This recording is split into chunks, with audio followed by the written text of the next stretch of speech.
Hallöchen. Da sind wir wieder. Äh, heute ohne Bild, weil meine Kamera irgendwie Fucken macht und ich weiß nicht warum.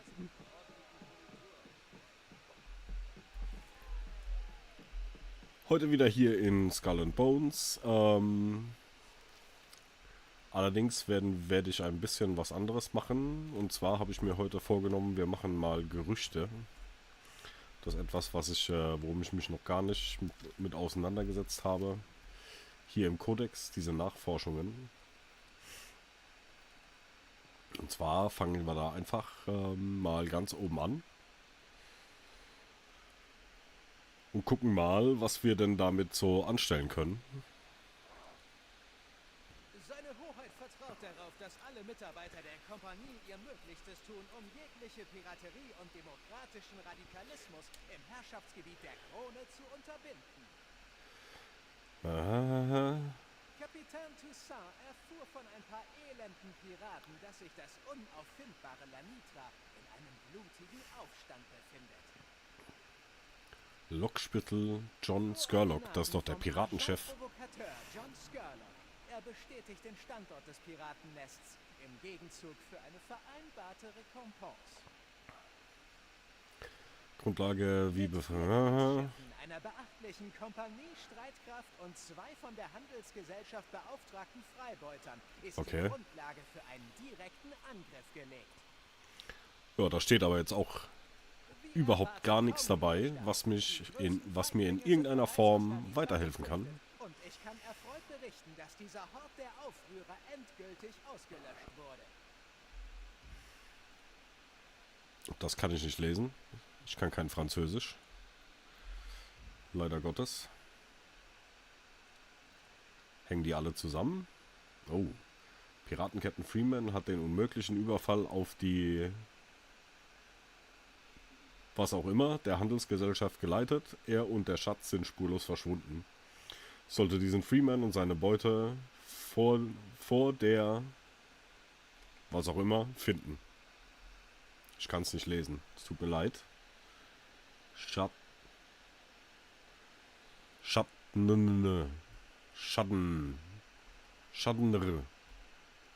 Keine Ahnung.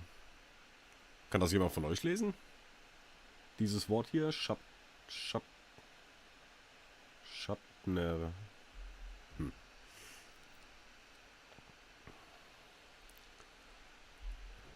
Jacques Sorel. Shadun? Des sehr beliebten Buchs Ja? Fitz, die Tigerin, Mein wird Gott, was soll das sein? mit dem gesuchten Piraten Ulrico Freeman im Bunde zu stehen. Vor kurzem erwarb Sorel mit dem Erlös seiner Buchverkäufe ein prächtiges Anwesen in Sainte-Amélie. Das originelle Kinderbuchkonzept von Fitz, die Tigerin fährt weiter rekordverdächtige Gewinne ein. Sogar die Tochter des Königs hat eine Fortsetzung verlangt. Shadun. Die Shadun. und unsägliche Verbindung zwischen dem Autor und Freeman wurden laut, nachdem Parallelen zwischen der Geschichte und Ereignissen im verkommenen Piratenversteck Lanitra gezogen wurden. Gerüchten zufolge zierte ein Tiger Freemans Flagge, während er raubend und mordend über das holländische Ein Tiger? Schiff Ah, Shadu, da steht's. Shadu. Shadu. Wer hat recht? Ah, fast alle. Zu einer Vergnügungsfahrt auf der Südwestpassage La aufgebrochen Plume. Südwestpassage. La Plume auf der Südwestpassage. Südwestpassage.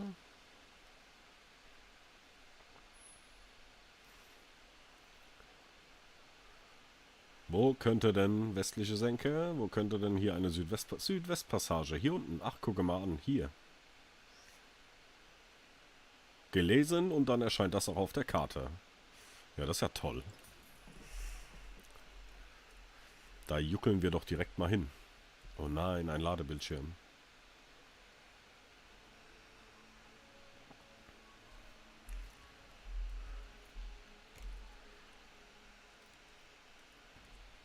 Ein Ladebildschirm.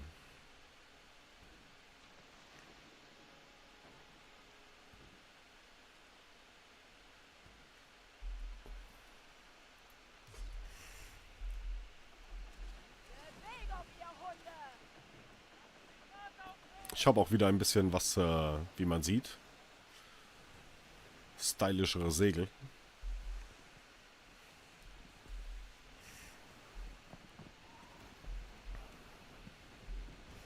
Da bin ich ja jetzt mal gespannt, was die guten Jungs uns da verraten können an dieser Stelle.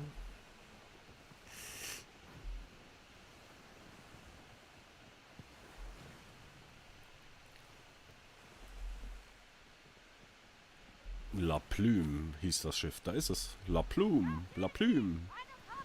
La Plume, La Plume. So, die machen wir doch direkt mal kalt hier.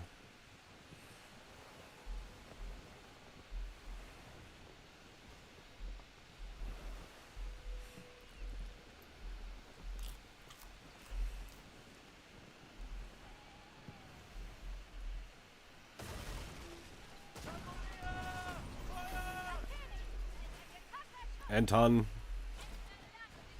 Oh Mann.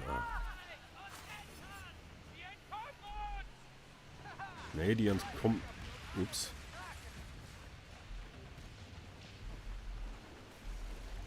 Hoppala, hoppala. Mit einem letzten Frankenhieb öffnete Kit seinen Bauch und heraus kamen all die gestohlenen Schätze und Edelsteine und Dorfbewohner. Ja, ich mach lauter. Warte. Und umarmten sich vor Freude. Was wirst du jetzt tun? Fragte der kleine Sam. Sieh mal da, sagte Kit. Warte kurz. Der Junge blinzelte. Weiß nicht, ob es jetzt lauter Hinter ist. der Sonne am Horizont. Hallo, Sah die Michael. Gestalt eines Mannes, wie er Bäume ausriss und verschlang. Bald schon würde er auch so groß sein. Wir machen heute Gerüchte. Ich muss weiterkämpfen, sagt Kit. Aber eines Tages werde ich das nicht mehr können. Und dann Sage deiner Mutter, dass sie mir schreiben soll, wenn ihr das nächste Mal in St. Anne seid. Und verliere die wenn Geschichte euch die nicht. gefallen hat, Aha. ich kenne noch mehr. Und deine Mutter soll schreiben, wenn sie nach St. Anne kommt.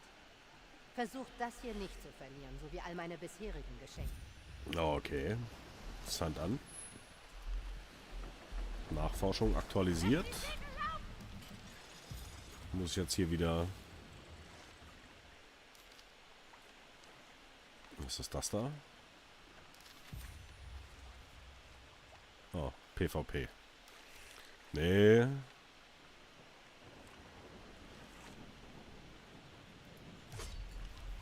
Erstmal muss ich wieder in den Hafen.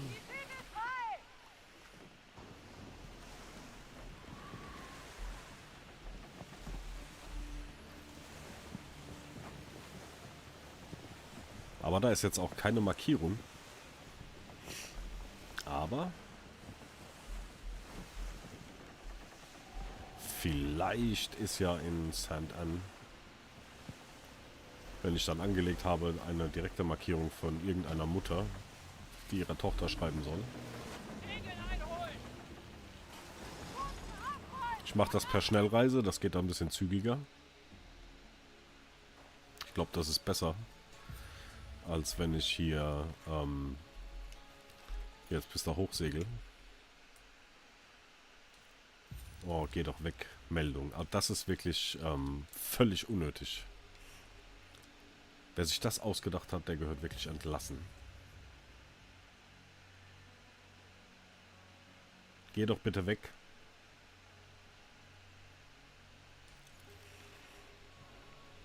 Vielen Dank. Da verblase ich mein Silber.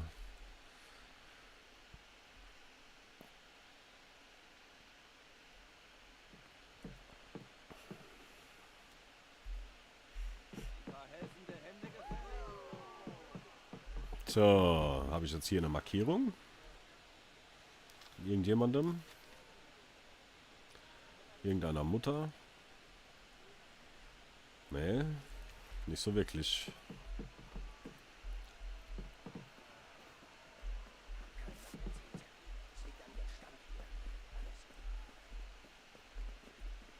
Hallo? Wer bist du? Du redest nicht mit mir, dann rede ich auch nicht mit dir.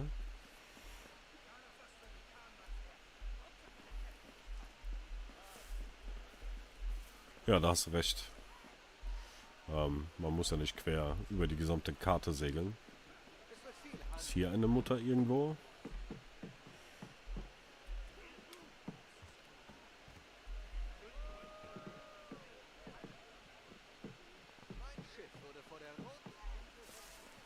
Da stand aber auch nicht dabei.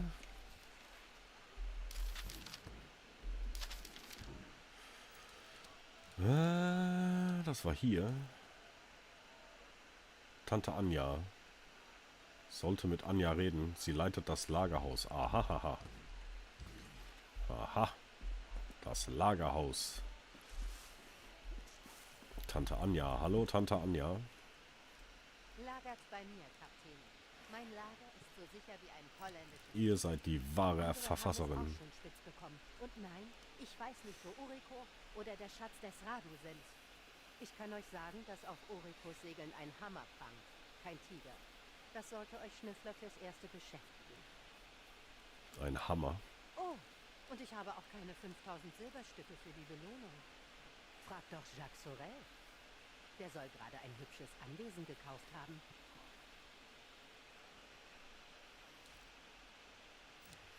Aber der Ja, Prophet arm gehört zu doch sein ist euch. eine Sache. Aber wenn man von anderen aktiv unten gehalten wird, kann man schon mal Mordgelüste verspüren. Er erhält Beifall dafür, mein Werk zu stehlen. Und doch möchte ich nicht mit ihm tauschen. Meine Geschichte, dieses Gefäß, in dem ich lebe, hat einen Wert, den Jacques Sorel nie verstehen wird. Und ich bin froh, dass ich unsere Geschichte Also das ist scheinbar dann so eine erzählen konnte. halb selbst zu lösende Quest. Mit Rätseln. Ja, vielen Dank. Ich habe eine Kiste gekriegt. Das ist schön. Für euch ist hier Was ist denn da drin? Aha. Ja, super.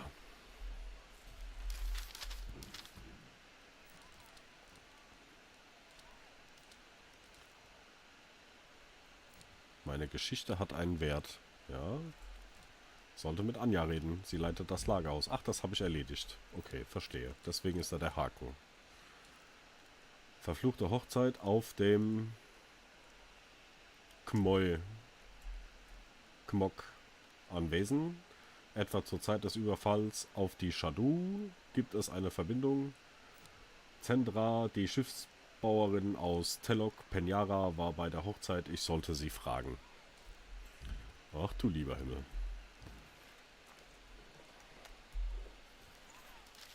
Ach du lieber Himmel. Also geht's nach Telok Peñara.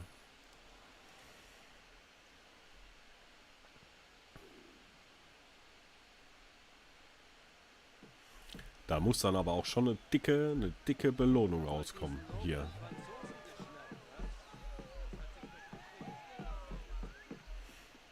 Eine sehr dicke.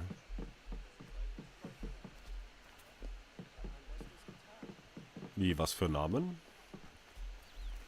Schmied. Schmied. Veredelung. Schiffsbauerin. Da. Ach so.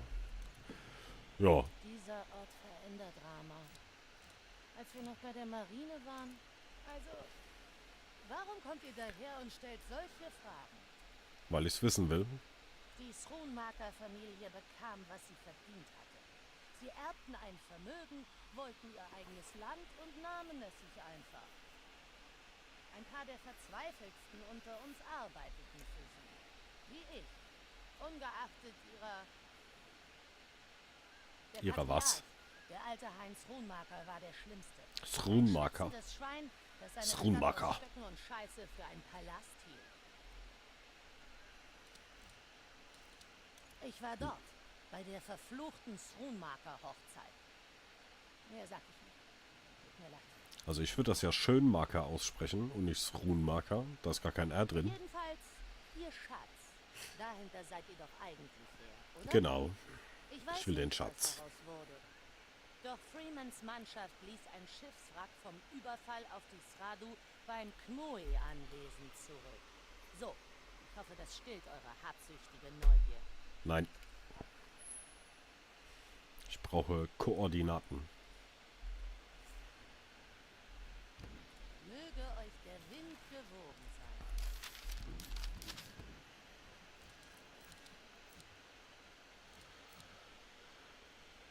Unreif. Sollen wir dort nach einem Schiffswrack suchen? Ja, sollen wir.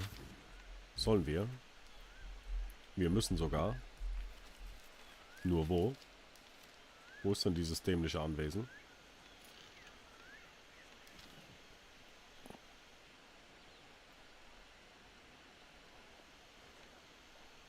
Wo ist dieses dämliche Anwesen?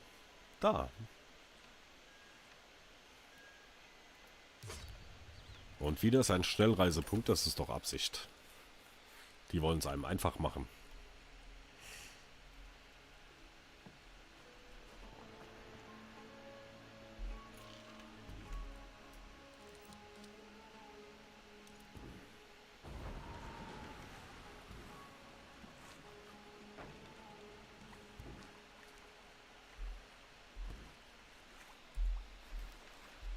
Und wie war eure Woche?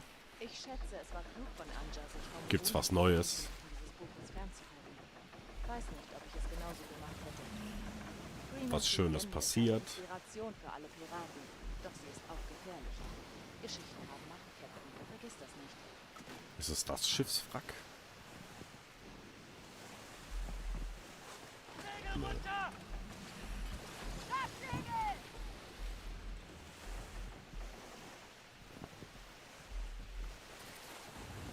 Da!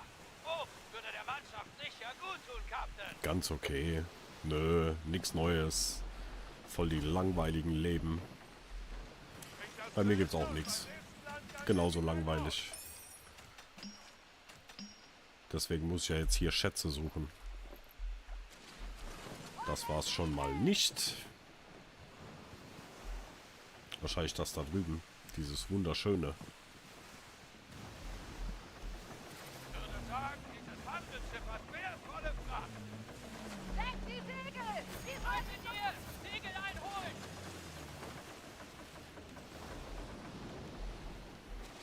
Ja, Volle Segel! da hast du recht.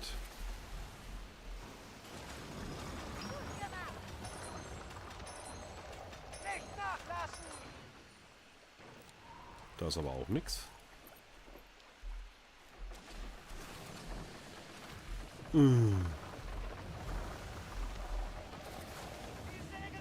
Nee, da war nichts drin. Aber sie hat ja auch was erzählt von Hammer. Sind das Hammer?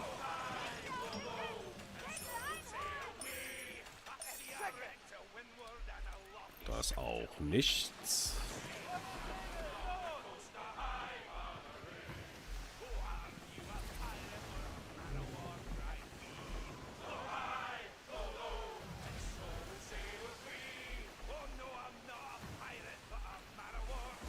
Ah, hier. Schiffswrack durchsuchen. Stopp.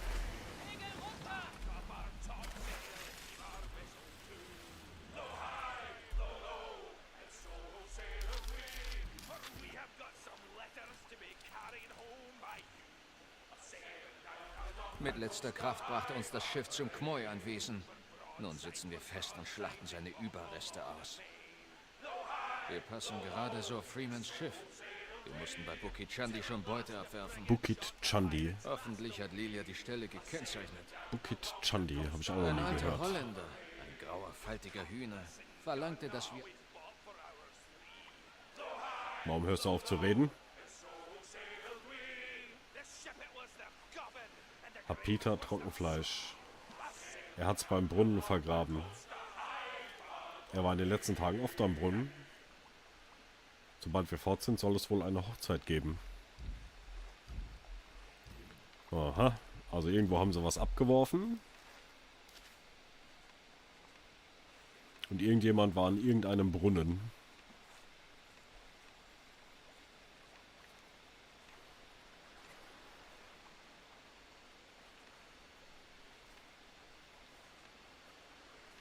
Ja, Hochzeit. Keine Hochzeit. Besser flüchten vor Hochzeiten.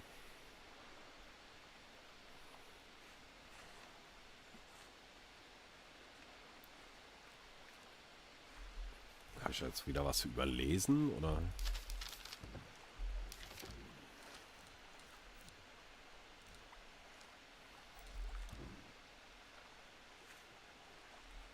Mit letzter Kraft brachte uns das Schiff zum Khmoy-Anwesen. Nun sitzen Ja, wir wo fest ist und das? schlachten seine Überreste aus. Wir passen gerade so Freemans Schiff. Wir mussten bei Wir Bukit mussten bei Chandi. Bukit Chandi schon Beute abwerfen. Bukit Chandi. Hoffentlich hat Lilia die Stelle gekennzeichnet. Ja, Ein scheinbar alter nicht. Holländer, ein grauer, faltiger Hühner, verlangte, dass wir abhauen und fuchtelte mit einer rostigen Pistole. In einer Hütte hinter ihm kauerten mehrere blonde Menschen. Wie sie mich anstarrten. Erwachsene Männer und Frauen. Hab Wie Peter verängstigte Trockenfleisch gegeben, sah aus, als müsste er kotzen. Er hat's beim Brunnen vergraben. Nachts hat uns ein Junge Er war in den beobachtet. letzten Tagen oft am Brunnen. Hab sein Gesicht im Feuerschein gesehen. Sein Kiefer. Ja, ist eine gute Sah nicht Frage. normal aus. Ich schäme mich dafür. Also die waren auf jeden Fall auf dem Khmoy-Anwesen. Glaub aber nicht, dass er uns was tut. Haben irgendwas bei Bukit Chandi abgeworfen. Der Junge heißt Peter. Redet nicht viel. Und Wir irgendwas wurde am faszinieren ihn, Brunnen, als ich hätte nehme er noch an, nie am Fremde gesehen. Khmoy-Anwesen vergraben. Würde ich jetzt mal so. Hab Peter Weil Trockenfleisch also hier sagt er, gegeben. wir sind auf dem Sah aus, als Khmoy-Anwesen und müsste hier er unten sich sagt er, da war übergeben. jemand am Brunnen. Er hat's beim Brunnen Das ist eine vergraben. gute Frage. Das ist eine sehr Er war gute in den Frage. letzten Tagen oft am Brunnen. Starrt hinein und... Sein Sehr gute Frage, Michael. Da ist ein Wachturm. Da ist ein Khmoy-Anwesen. Oh. Schockierend.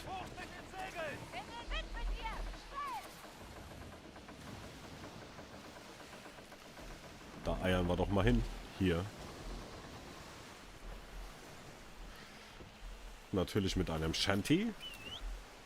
Hey boys! Oh, don't you hear the old man say goodbye, fare ye well, goodbye, fare ye well. Oh, don't you hear the old man say hurrah, big boys, we're home. Nee, ich sing nicht mit.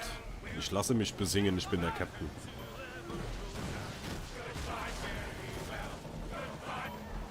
Hoi. Feuer, wie gefällt euch das Feuerwerk, ihr Bastarde?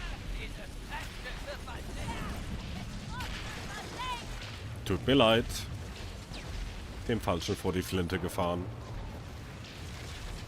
Hat jeder seine Ration? Gut so. Du kannst ja auch mitsingen. Hört dann halt noch keiner. Ich mach noch ein Shanty.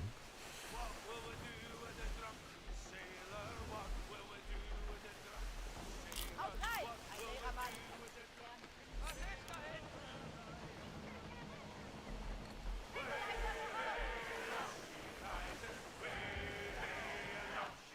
Ja, bestimmt. Hat das einen Grund. Aber hat ja auch nicht lange überlebt.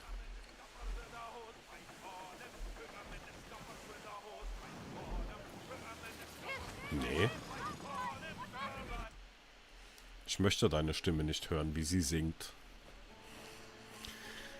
Also, Brunnen. Irgendwas am Brunnen vergraben. Geht das wieder los, ohne Minimap. Ah, da vorne ist Wasser. Das könnte ja ein Brunnen sein. Nee, es sind Fässer.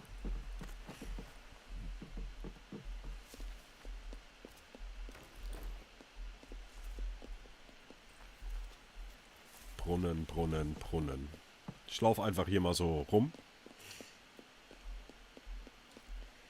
Mit welchen Vögeln?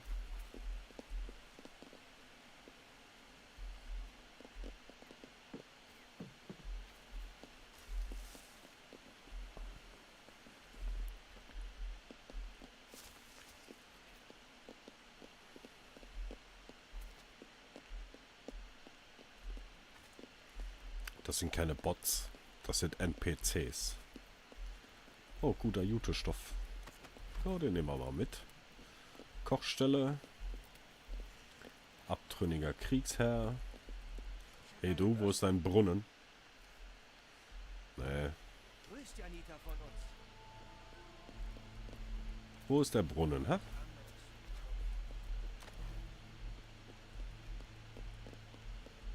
Da geht's nicht hoch.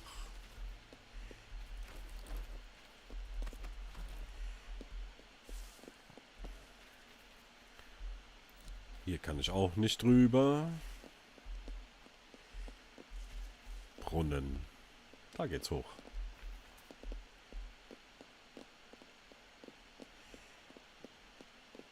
Was habe ich bekommen? Eine Submission? Ne, das sind Gerüchte. Da ist ein Buch. Blutbeflecktes Tagebuch. Heute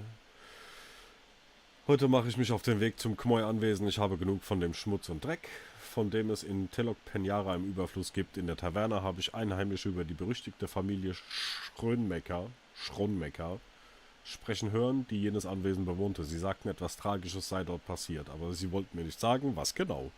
Sie fürchten, dass es dort spukt, aber ich glaube nicht an Märchen.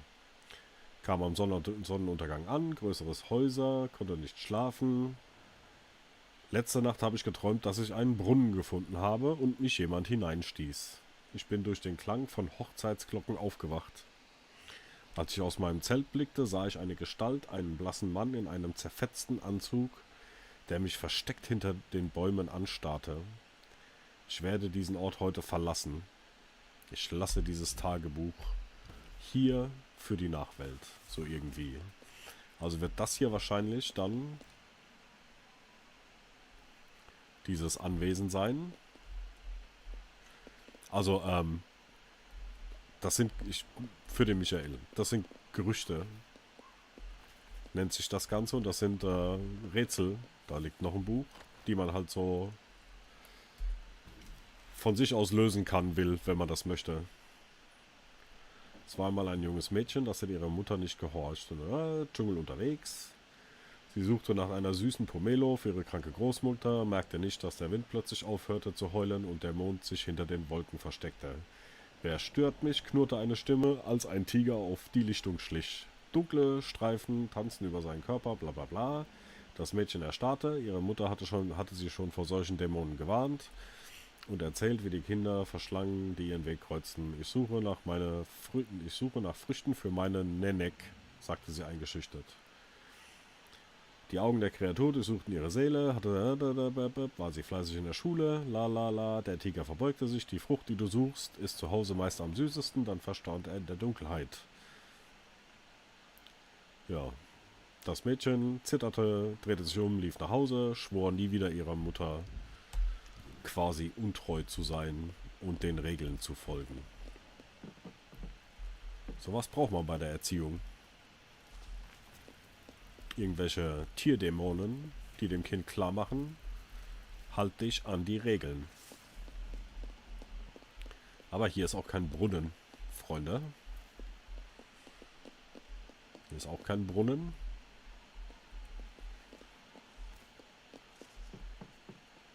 Das da oben, komme ich da hin? Hier komme ich nicht hin. Das da oben könnte doch... Ja, kann man. Das gibt einen Buff, wenn ich hier in dieses wunderschöne Feuer irgendwas reinschmeiße.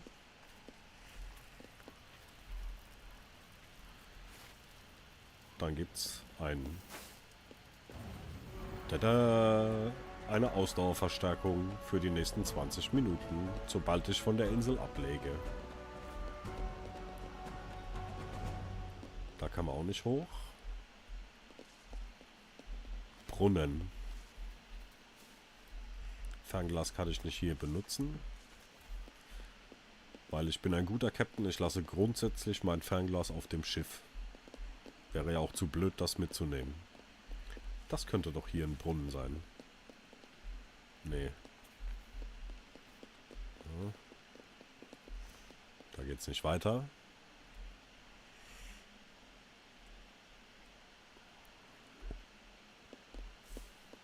Nee, lass ihn doch schreiben. Ist doch okay. Ich kenne ihn doch nicht anders. Der beschwert sich doch immer, Das ist so eine kleine Nörgelnase.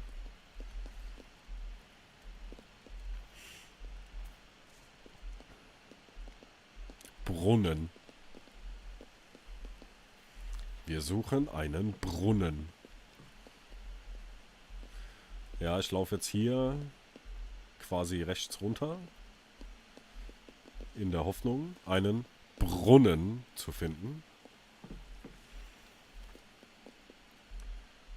Haben wir hier Mörserbomben. Die nehmen wir auch mit. Und nochmal Wasser. Sehr schön. Frischwasser ist immer gut. Da sind auch nochmal. Was ist das? Nochmal Mörserbomben. Toll.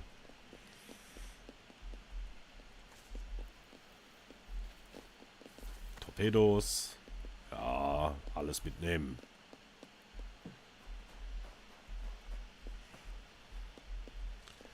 Ich gehe mit meiner Laterne.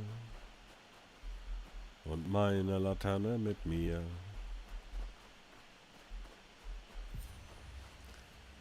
Was fehlt? Was soll denn fehlen? Der Brunnen. Der Brunnen fehlt. Schockierend. Aber ja, der Brunnen fehlt. Aber hier sieht auch nichts irgendwie auch nur annähernd so aus, als könnte es ein Brunnen mal gewesen sein. Oh, da war was. Ah, eine Frucht. So.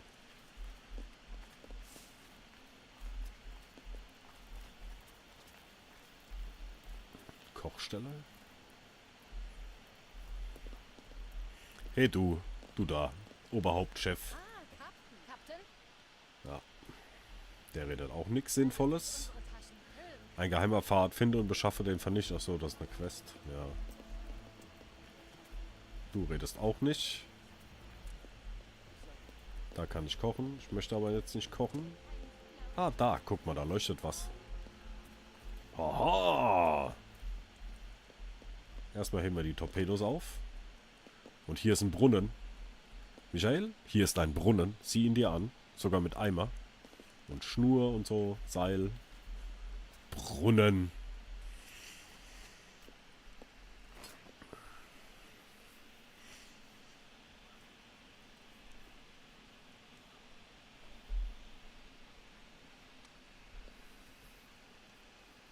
Und da hat der Junge was vergraben. Ich hoffe, was Gutes.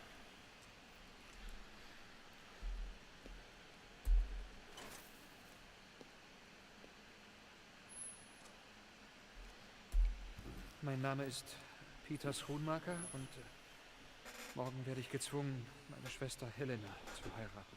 Brunnen des Grauens. Opa Ja. sagt, es ist Tradition, aber Ich benenn's um. Extra für dich. ich kann nicht vergessen, wie diese Piraten mich angestarrt haben. Mein Gesicht, Ja, etwas... irgend stimmt sowas. nicht Irgendwas mehr mit ganz. Brunnen. Es muss auf jeden Fall in den Da Titel. stimmt etwas ganz und gar nicht. Jemand muss ihn aufhalten. Jetzt weiß ich, warum mir dieser nette Pirat sein Messer gab, um uns von Opa zu befreien. Ich muss es bei der Hochzeit tun. Ich werde zuerst Opa das Messer spüren lassen. Er wird der Einzige sein, der sich wehrt. Unsere Familie darf die Welt nicht länger verschandeln. Ich verstecke uns im Brunnen. Niemand solle unsere unförmigen Gestalten sehen müssen. Wir werden zur Hölle fahren. Wenn das Aber wir werden gesprochene endlich Wort frei nicht sein. mit dem geschriebenen Text übereinstimmt, werde ich irre. So, also. Der hat sie also alle auf der Hochzeit abgemurkst. Der gute Mann und sie dann hier im Brunnen versenkt. Ah, da liegt sogar ein Skelett. Gucke mal an. Hat ja jemand nachgedacht. Das war also der Opa. Goldenes Wappen, Silber. Sehr schön. Oh, ich habe noch mehr Silber. Silber ist immer gut. Das kann man immer gebrauchen.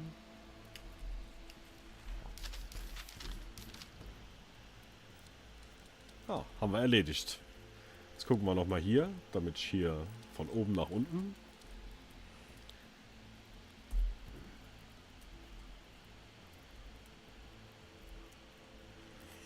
Ja, auf manchen Hochzeiten will man halt auch jemanden töten. Seine Hoheit vertraut darauf, dass alle Mitarbeiter der Kompanie ihr Möglichstes tun, um jegliche Piraterie und demokratischen Aber hier steht Radikalismus auch im nichts, Herrschaftsgebiet der Krone zu unterbinden. wo ich da hinkommen können müsste. Kapitän Toussaint erfuhr von ein paar elenden Kapitän Piraten, Toussaint. dass sich das unauffindbare Lanitra in einem blutigen Aufstand befindet. Kein Widerstand. Sind bereits aus Lanitra geflüchtet. Vielleicht gibt's ja was mit Lanitra. Gibt's einen Ort Lanitra? Im Gegenzug für eine vereinbarte Recompense.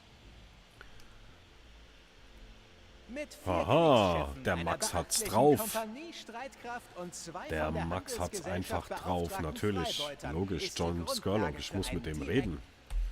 Gott, bin ich blöd. Gott, bin ich blöde. Ehrlich. Da bin ich gar nicht drauf gekommen. Was ein Glück, dass ihr dabei seid.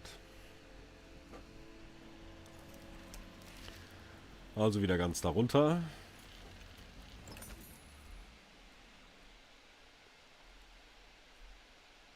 Ein Ladebildschirm. Oh nein. Ein Ladebildschirm. So, der gute John hat zwar nichts markiert, aber da gehen wir jetzt mal hin.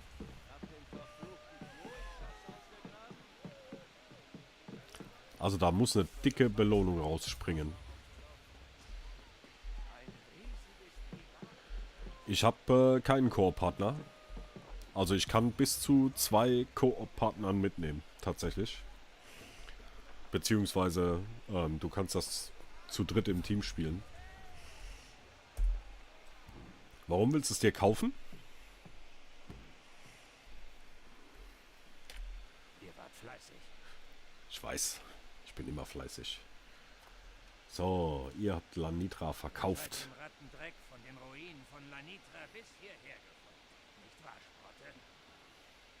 Ihr müsst mich für einen Unmenschen halten, der seine Brüder verkauft. Die rote Hochzeit? Lanitra war ein Traum. Schein. Und jetzt ist der Traum tot.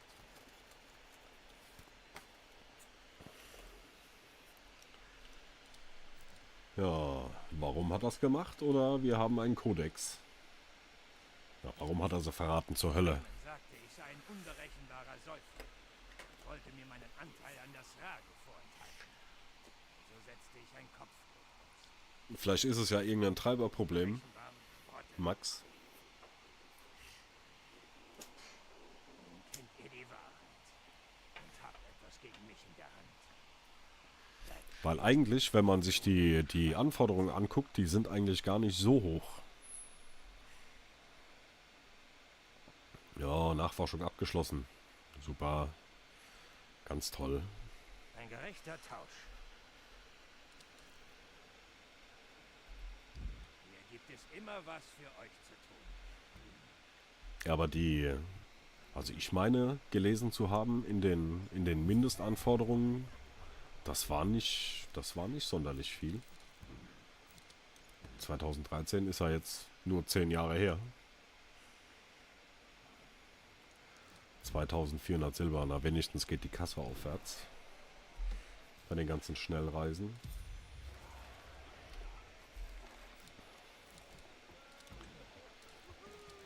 So.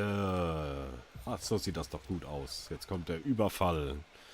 Arnold Silva hat etwas bei einer roten Tulpe im Holländercamp vergraben. Ich sollte dort graben.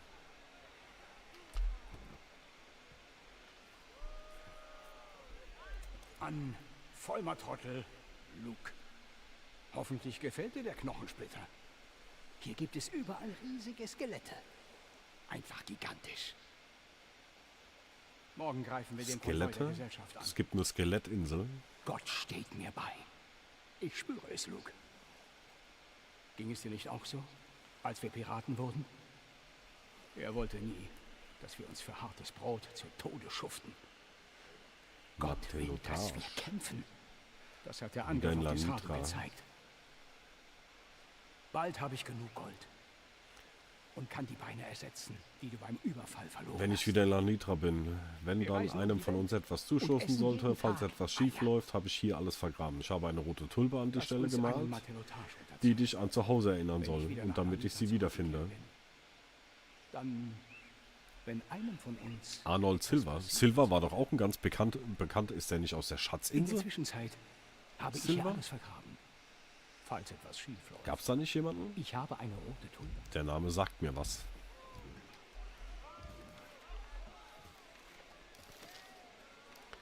So. Also. Jetzt müsste man natürlich nur wissen. Sich erinnern. Wo denn diese komische dämliche Insel war. Irgendwas mit Skeletten.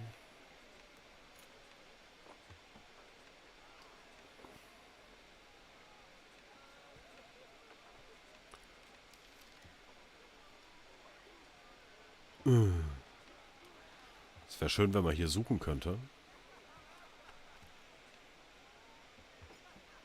Long John Silver, genau. Die Schatzinsel.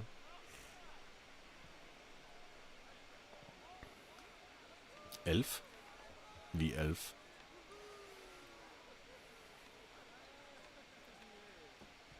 Ich kenne den Namen aber noch irgendwoher. Long John Silver. Da gab es auch mal eine Fernsehserie. Ich glaube, da haben sie die Schatzinsel verfilmt.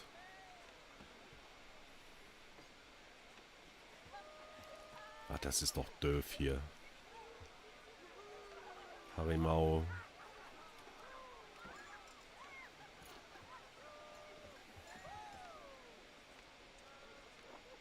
Wachturm. Zerstörter Leuchtturm. Osten. Nekropolis.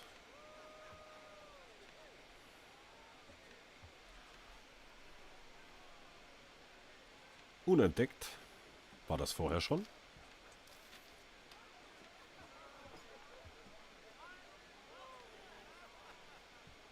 Ist das neu? Das könnte ja dann...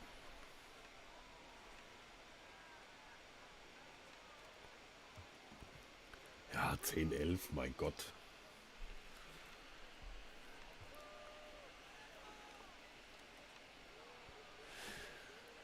Ne, es gibt auch eine relativ neue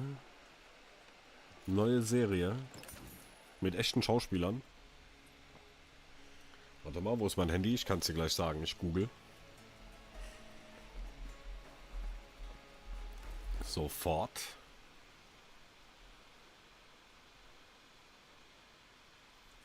Black Sails.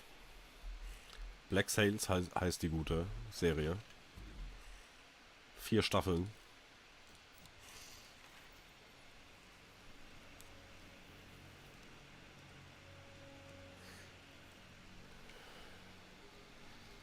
Nee, keine Schnellreise. Ich will ablegen. Mann.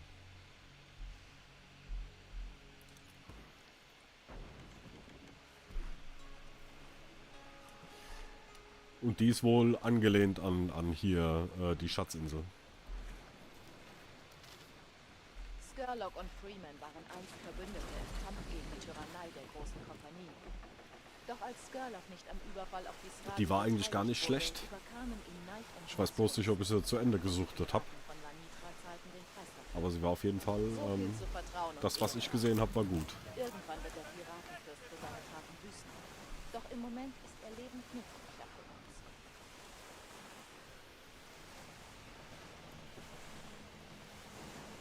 Der junge Holländer hat also seine Familie umgebracht und dann sich selbst. Er sah ein ganzer Stammbaum, einfach ausgelöscht. Und wofür? Nee, auf Prime. Sein Name ist unbescholten, doch sicher nicht so lang, wie es ihm vorschwebt. Gut, alte Amazon. Das neue Portal von denen. Freeve.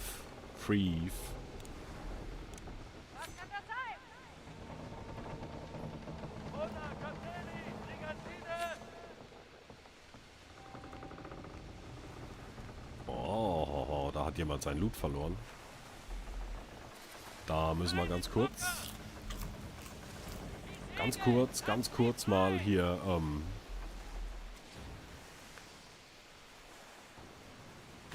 ja, aber Free kannst du doch umsonst gucken. Da brauchst du auch kein Abo.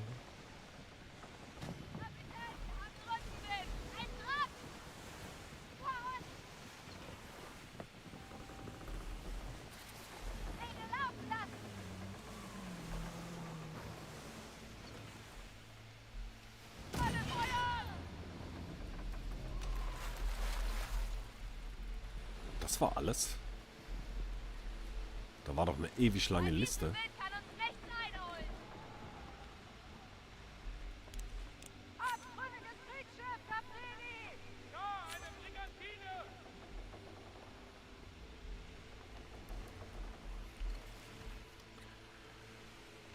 Ja, weil wenn die auf in diesen Kisten sind, das Loot, dann kannst du es nicht looten. Oh, ein Sturm kommt auf. Du musst die Kiste, also entweder fährst du dagegen oder du schießt halt drauf, dann geht die kaputt und dann fallen die Sachen raus.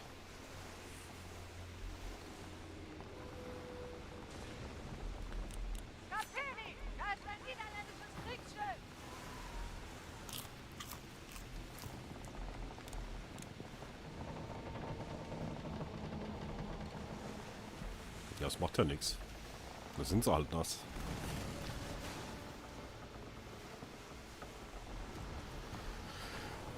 Ja, genau. Es geht dann alles kaputt und verdirbt.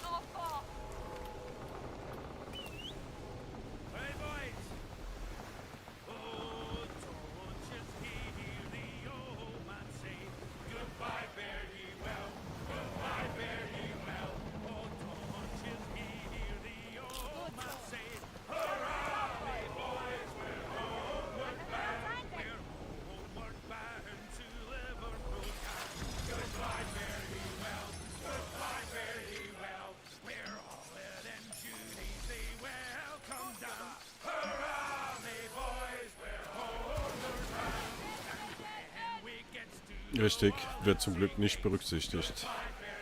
Da hast du recht.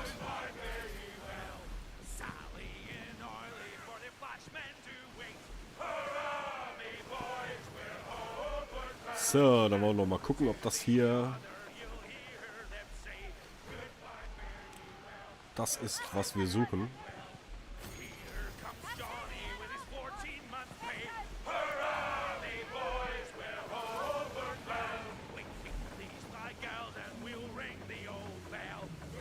Wahrscheinlich einfach mal nicht Kokok Terrapung.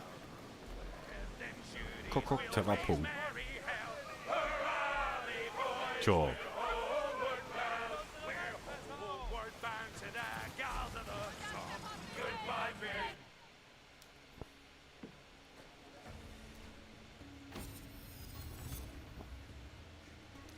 Schön. Bringt mich nicht weiter. Aber ich habe einen Außenposten entdeckt. Holländer Camp. Holländer Camp. Holländer Camp. Die Holländer sind doch irgendwo hier.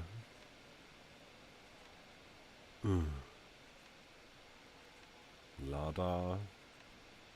Kenkur. Subur. Kampong. Kranbe.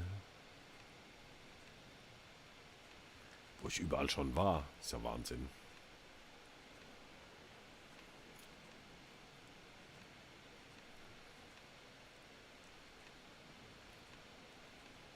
Holländer Camp.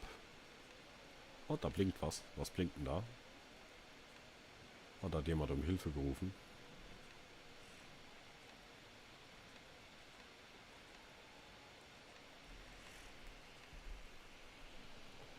Die Insel rechts von mir. Rechts. Ha! Hier ist noch ein Fragezeichen. Und hier ist noch ein Fragezeichen.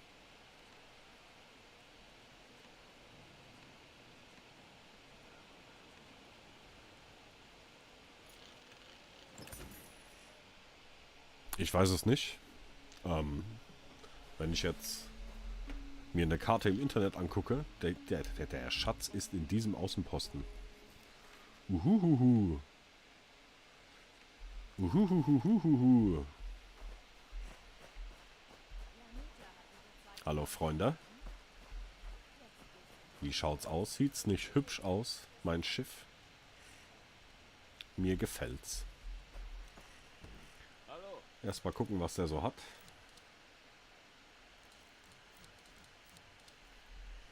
Nix Interessantes. Haltet eure Zunge im Zaum. Wenn ich mir eine Karte runterlade, dann brauche ich das Spiel ja auch nicht spielen. Dann macht das ja, dann ist das ja... Ich will das ja schon irgendwie selbst lösen. Die Rätsel. Und derjenige, der die Karte erstellt hat, hat es ja auch hingekriegt. Und der kann ja auf keinen Fall besser sein als ich.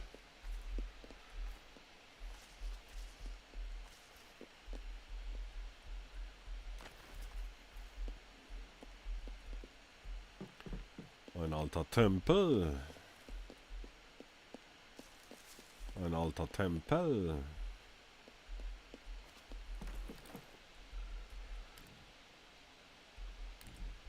Ist natürlich die Frage. Rote Tulpe hat er gesagt. Ich hab's bei der roten Tulpe verbuddelt.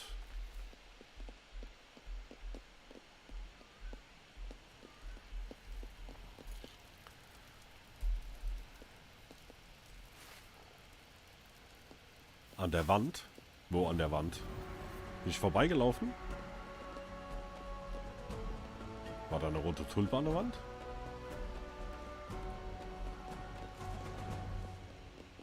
Welche Wand? Wo? Muss ich zurück? Ach so, an der Wand. Okay. Die Tulpe ist an einer Wand. Da ist ein Buch. Gedichte.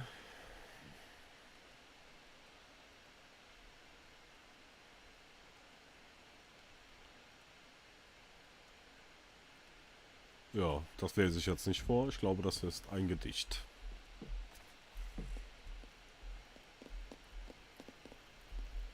So. Tulpe an der Wand. Ja, ich könnte die Folge auch nennen, warum Brunnen und Tulpen durchaus nerven. Das wäre auch eine Möglichkeit.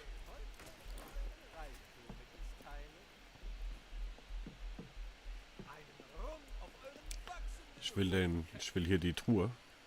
Hätte ich gerne.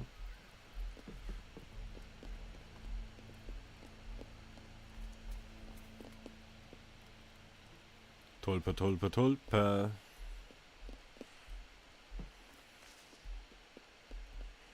Vielleicht ist es aber auch einfach ein anderer Schatz. Ich habe ja noch Schatzkarten dabei.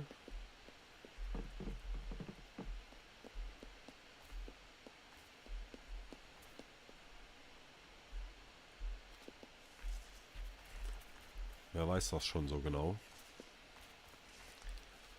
Wenn man halt keine Questmarker kriegt, dann ist man da ziemlich verloren.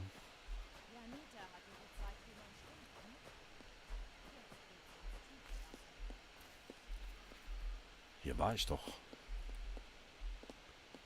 Gibt's hier noch einen anderen Weg hoch?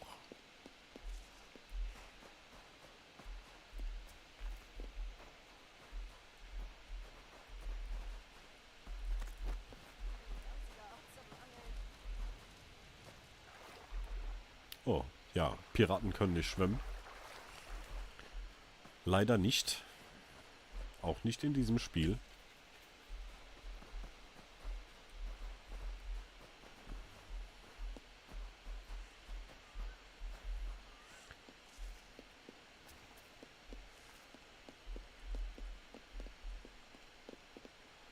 Wo ist sie, die Tulpe?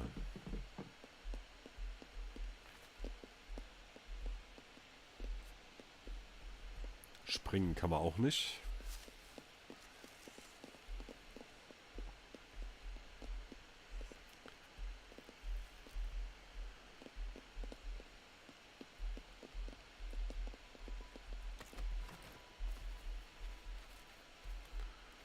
Ah. Tulpe?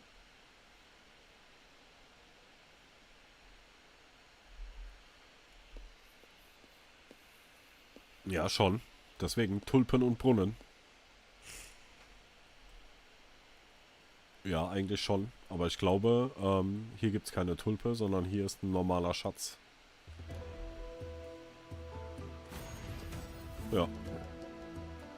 Seltene Schatztruhe. Wehey. Das hat nichts mit dem Gerücht zu tun.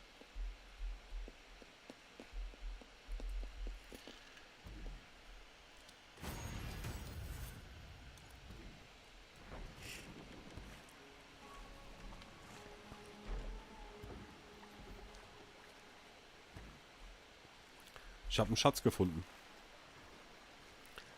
Du, ich habe im Inventar hier...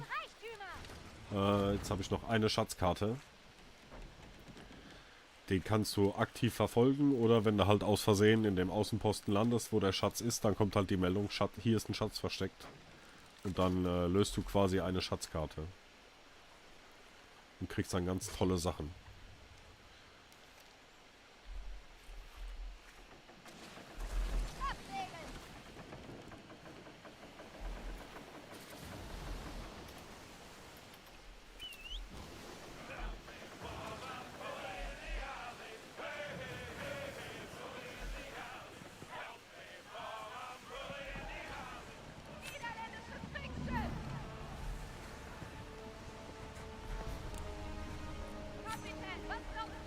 Oh, das ist eine dumme Idee.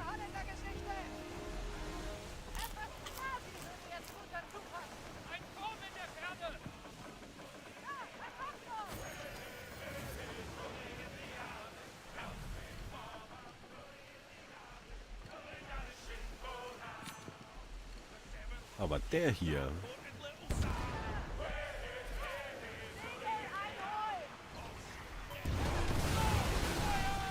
Den kann man mitnehmen.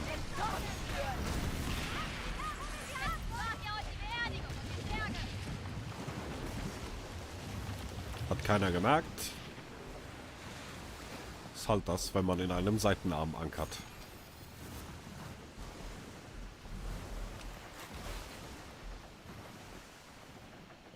Da kann sowas schon mal passieren.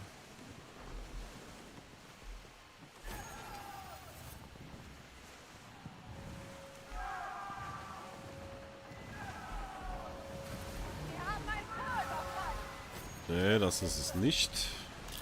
Da hinten geht gerade jemand drauf. Oh. Haben dich die Holländer versenkt. Das tut mir aber leid.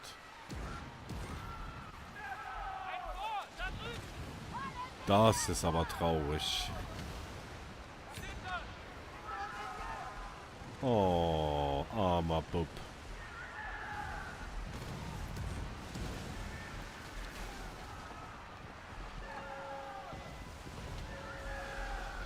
Oh, Beute.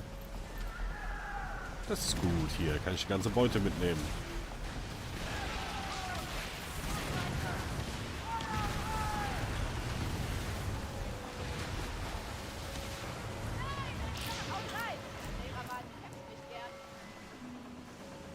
Ja, sieht sehr holländisch aus, aber das sind keine Orte, an denen ich anlegen kann. Das sind einfach nur so Handelsstationen.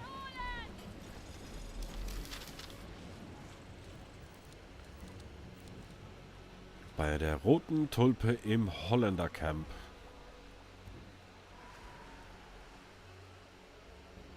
Wenn ich wieder in Lanitra bin. Da ist was vergraben. In Lanitra muss ich was finden.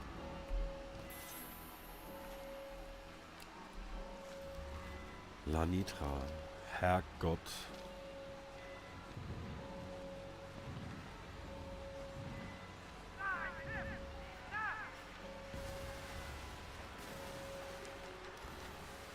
Dass da auch keine Namen dabei stehen. Die könnten doch direkt hier die Namen dran schreiben. Das kann ja wohl nicht so schwer sein.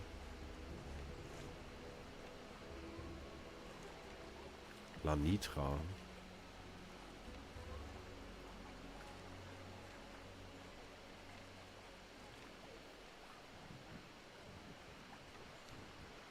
Hier ist noch was unentdeckt.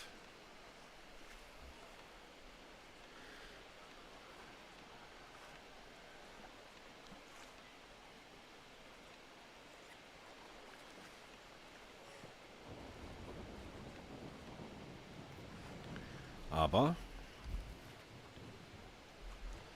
da sind eigentlich eher die Franzosen. In der Nähe der Roten Insel. Ist das in der Nähe von der Roten Insel? Hier ist die Rote Insel. Und das ist hier unten.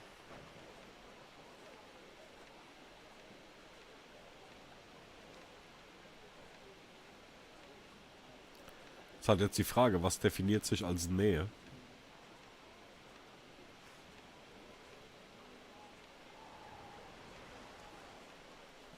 Saint-Amélie.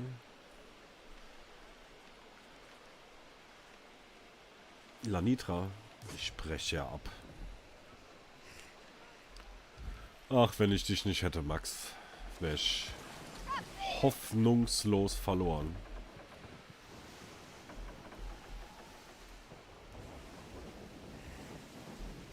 Oh. Oh. Ah. Ah. Das tat weh.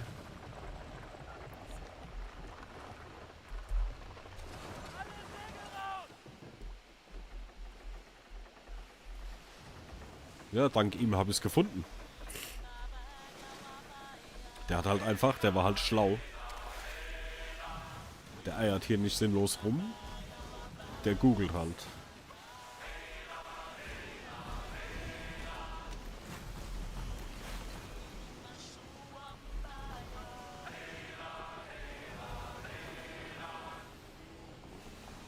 Alles klar hier an Deck. Sehr gut.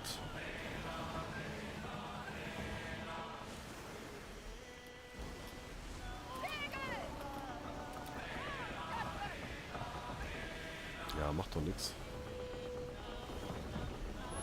Lass doch Segel, Segel sein, Herrgott.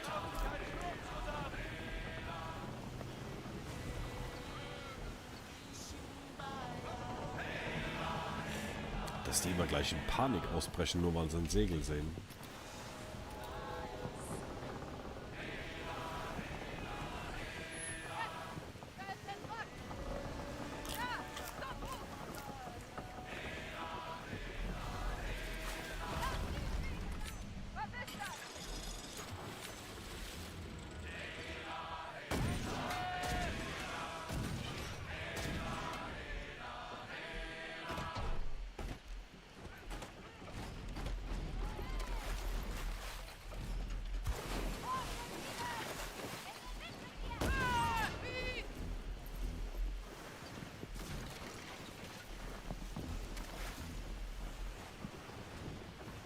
So. Haben wir das auch gemacht. 12.000 Kilometer. 12.000 Meter, meine ich. 12 Kilometer.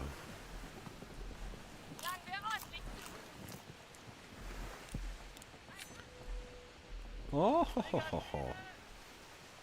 Hallöchen.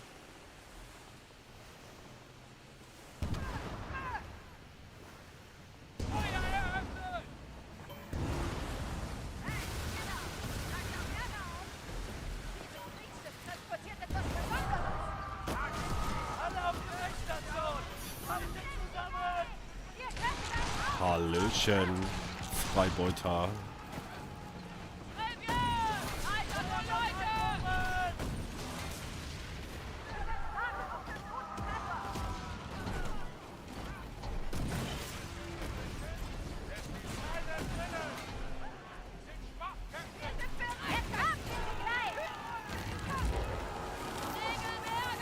Ja, sinnlose Gewalt ist immer gut. Hallo, Tamian. Das hat sich doch gelohnt. Natürlich, war ja klar.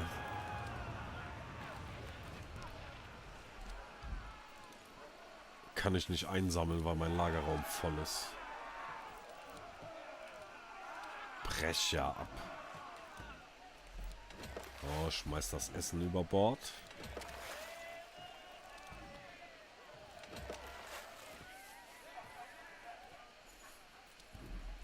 Und sammel hier mal die wertvollen Sachen ein, bitte.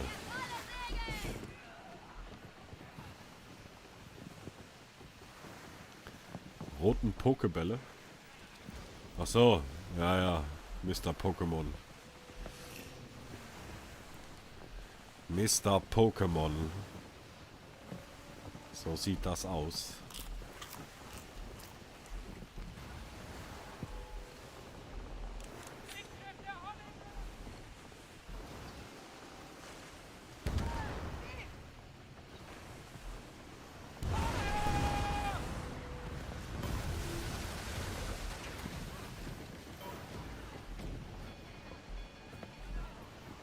Ja, genau so.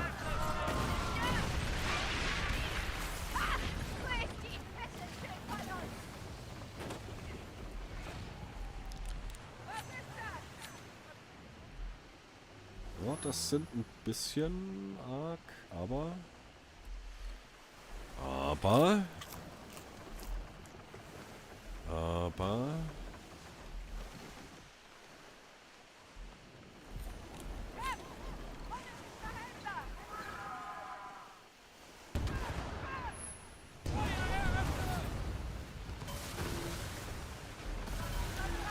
Egal. Sie werden deinen Namen nicht so schnell vergessen.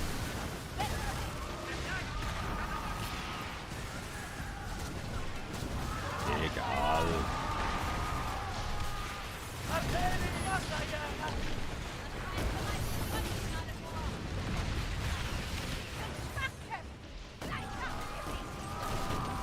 Egal, als Druftor.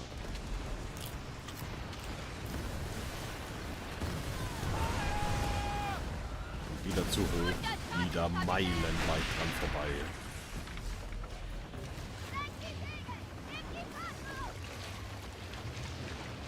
Tja, da waren es mal holländische Schiffe.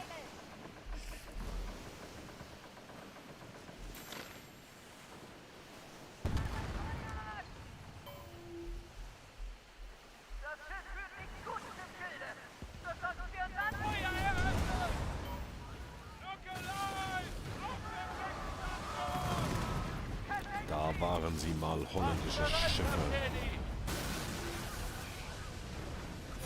Wir sind bereit zum Entern, Kapitän.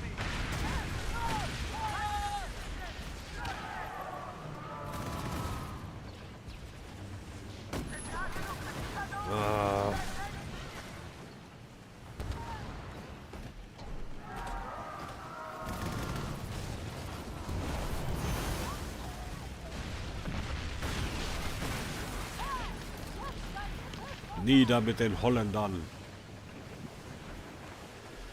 Wenn man alle 4 Totenköpfe rot hat, dann sind sie besonders aggressiv. Dann kommen sie von überall her und jagen dich. Ich glaube sogar schon ab 3 Totenköpfen sind sie sehr daran interessiert, dein Leben zu beenden.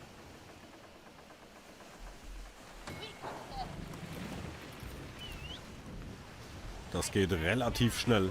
Ja, die armen Käsköpfe. So sieht das aus.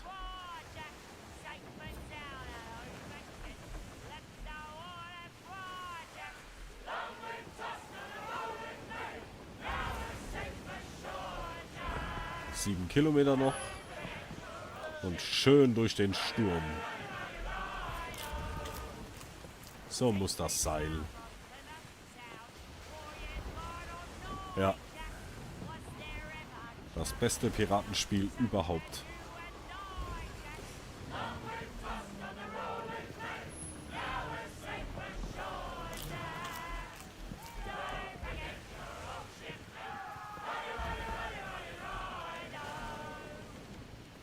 Ist einfach das beste Piratenspiel überhaupt.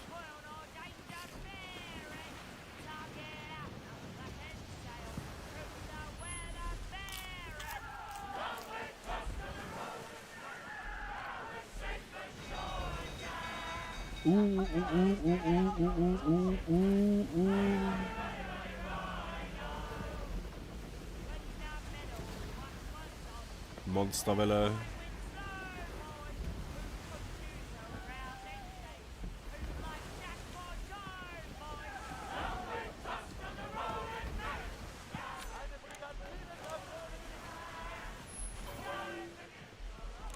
natürlich. Super.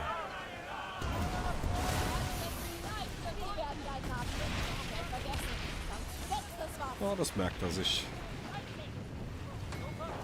Dass er nicht einfach hier so nebenbei mal bei mir vorbei schippern kann, der liebe Pirat.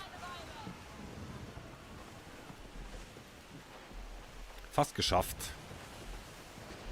Bald sind wir da.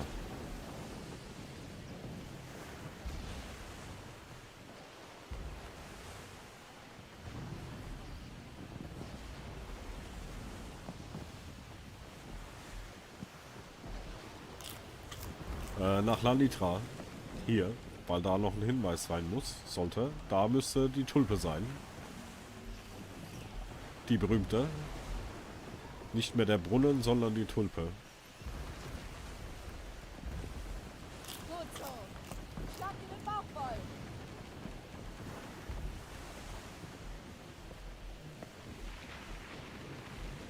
Wird einem ja schlecht bei dem Gewackel.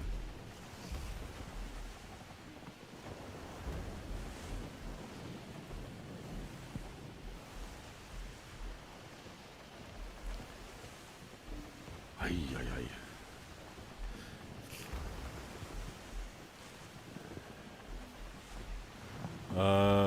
Nach Lanitra. Also wir machen ja, lieber Tamian, wir machen gerade Nachforschungen. Wir gehen Gerüchten nach. Um den Freemans Schatz zu finden. Und ein Hinweis führt uns hier nach Lanitra. Da muss irgendwo eine Tulpe sein und unter der Tulpe ist was verbuddelt. Und genau das müssen wir finden, damit wir weitermachen können.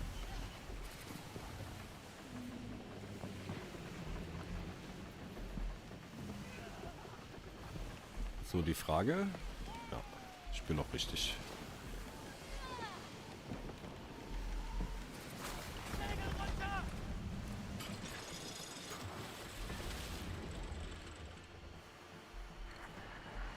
Da läuft gerade... Hey, hey, hey, hey, Freunde.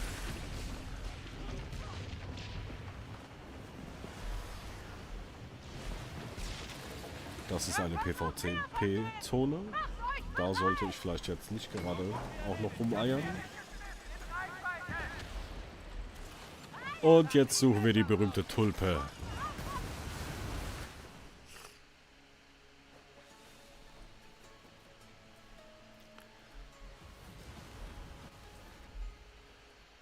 Tulpe, Tulpe.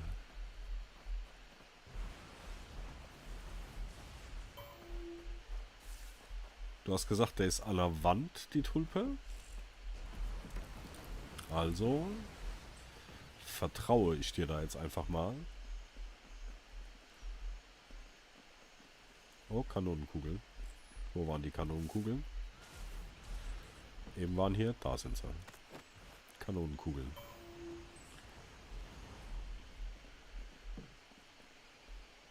Was großer Fehler?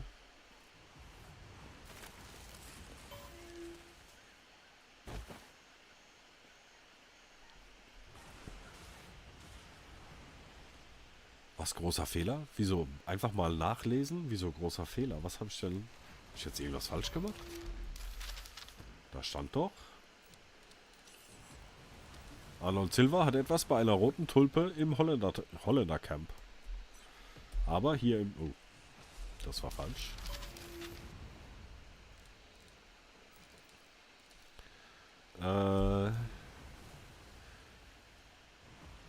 Wir wollen nach Dingsbums hier, wenn ich wieder in Lanitra bin.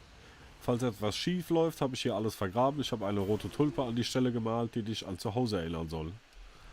So. Also muss hier ja irgendwo eine rote Tulpe sein. In Lanitra. Aber hier sind auch keine Wände, so wirklich. Habe ich so das Gefühl. No Wände hier. Treffpunkt am Strand. Ja, ich gehe gleich nochmal an den Strand. Das ist keine... Das ist eine Schildkröte. Das erkenne sogar ich.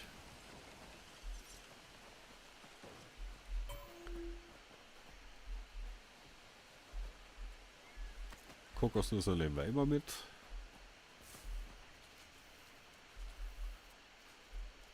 Da oben sind auch Häuser.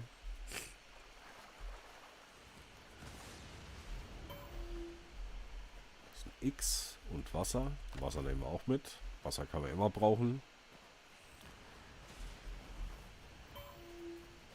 Ich gehe gleich nochmal an den Strand. Fisch, mein Frachtraum ist voll.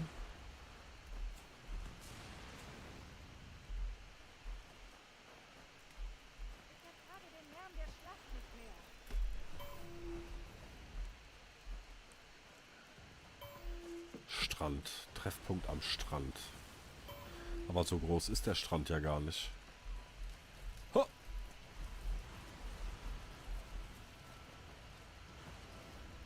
Das ist wieder nicht der Schatz. Aber das hier sind... Könnten das Tulpen sein? Aber dann hat er sie ja nicht an die Wand gemalt. Der Eudel.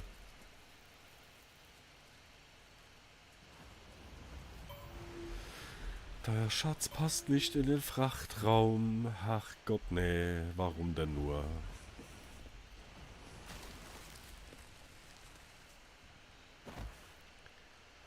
Wieso denn bloß?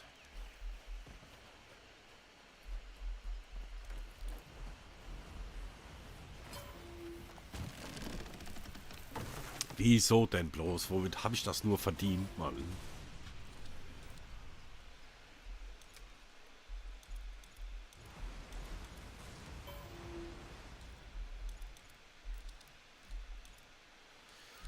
Dann schmeißen wir einfach mal alles, was wir nicht brauchen, über Bord ins Lagerhaus. Dann haben wir nämlich auch ein bisschen Platz und können die Schatztruhe mal ausbuddeln.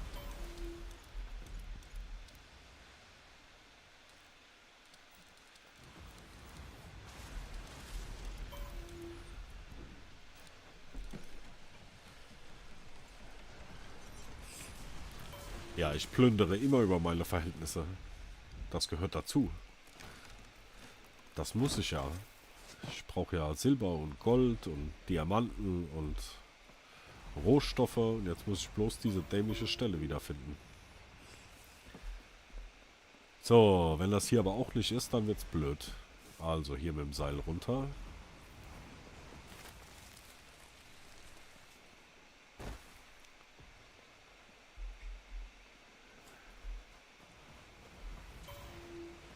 Dann glaube ich hier wieder hoch. War das so? Orientierungssinn wie ein... Ich bin halt das Wasser gewöhnt. Das muss man halt... Ich bin halt Pirat. So, Land ist halt nichts für mich. So, dann war das hier. Hier sind schon die ersten Tulpen. Mal das hier hinten. Da ist der Schatz. Finde ich auch schön. Der wedelt ein bisschen mit den Händen und dann zieht der einfach, weil er so stark ist, diese riesen Schatztruhe aus dem Sand.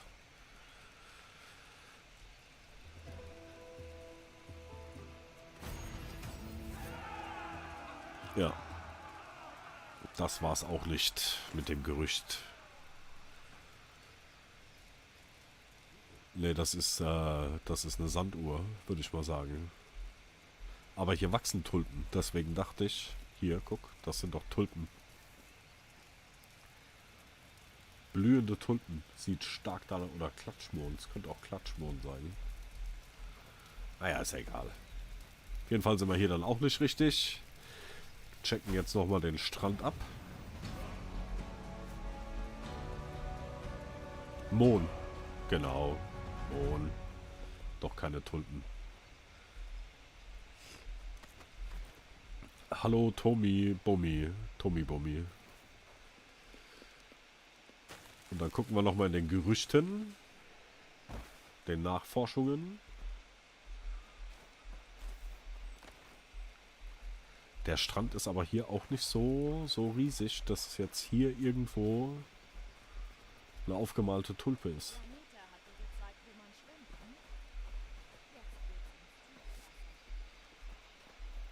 So, hier liegt eine Kanone irgendwie da oben, aber Tulpen sind hier nicht. Das war's nämlich schon mit dem Strand. Ach, Michael, jetzt tu nicht so, als wärst du hier Botaniker. Als ob du jetzt einwandfrei immer jede Blume erkennen würdest. Besonders wenn sie blöd gerendert ist. So. Also. Roten Tulpe im Holländer Camp. Hoffentlich gefällt dir der Knochen. Hier gibt es überall riesige Skelette. Einfach gigantisch. Morgen greifen wir den Konvoi der Handelsgesellschaft an. Gott steh mir bei. Hier ist ja auch so. Bla bla bla. Bla bla bla bla. Bla bla bla. Lass uns wenn ich wieder in Lanitra bin. Wenn dann einem von uns etwas zustoßen sollte, falls etwas schief läuft, habe ich hier alles vergraben. Ich habe eine rote Tulpe an die Stelle gemalt, die dich an zu Hause erinnern soll.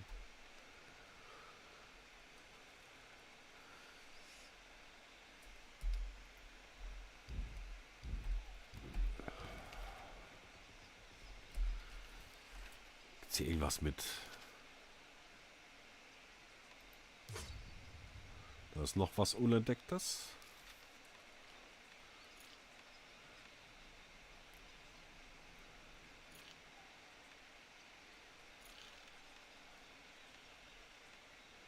Was mit Knochen? Gibt es ja was mit Knochen? Drachenrücken.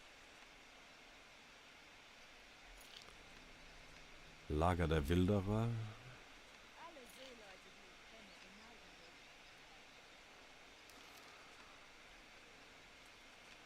Field of View? Du meinst, wenn ich an Land bin? Nee, geht nicht. Also ich kann... Das ist eine schöne Ansicht. Third Person. Da kann man nichts mehr verändern.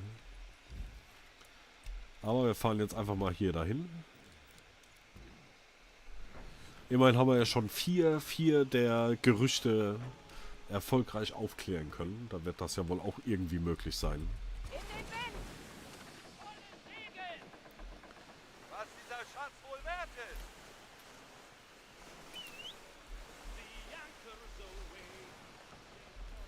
Kann ja wohl nicht wahr sein.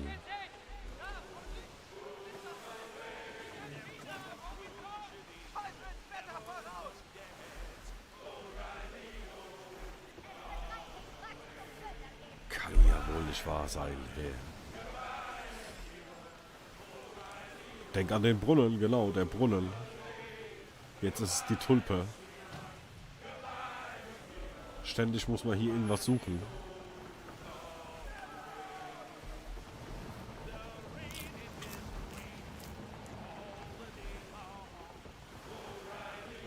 Nee, geht nicht. Du kannst da nichts... Ich kann noch nicht mal mein Fangglas an Land benutzen. Weil als guter Pirat lässt man das ja an Bord. Das nimmt man ja auch nicht mit an Land.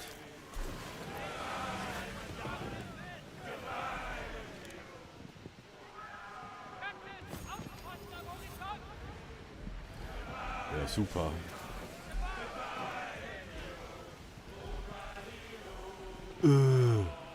Es muss doch möglich sein, diese Nachforschung abzuschließen, Herrgott.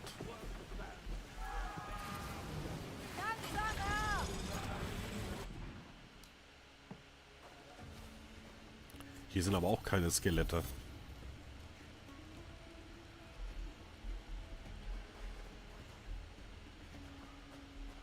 Das ist ein Baum, kein Skelett. Oh, Früchte. Früchte nehmen wir auch mit. Falls die Jungs mal wieder Hunger kriegen, gibt es auch was zu essen.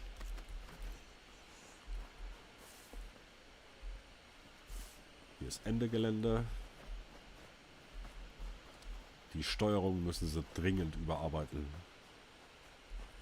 Es ist etwas sehr schwammig. Ach, das war's Lager. War das das Lager? Ja, das war's Lager.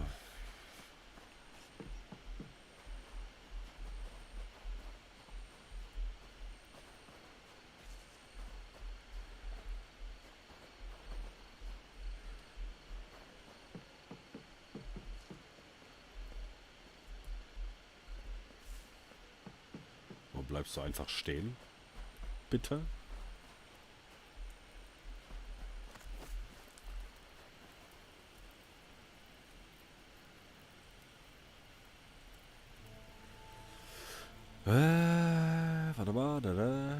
wieso ist die Insel jetzt markiert? Weil ich sie markiert habe. Für mich liest sich der Brief so, dass es auf Lanitra einen Schatz gibt und der Schreiber irgendwo auf der Insel eine Tulpe an einer Stelle gemalt hat, die ihn an zu Hause erinnert. Ja, der Tamian kann gar nicht lesen. Das stimmt. Wer für die Deutsche Bahn arbeitet, kann nicht lesen. Aber es ist ja nicht, du arbeitest ja nicht bei der Deutschen Bahn. Es ist ja im Auftrag.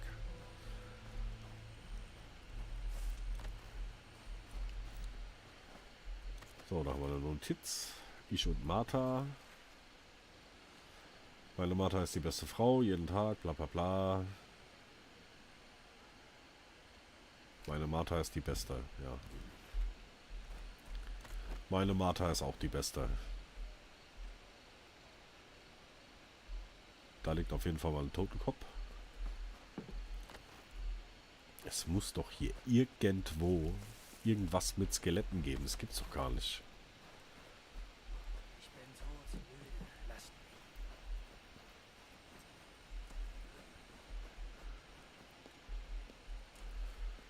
mich. Ja, die Saskia ist auch da.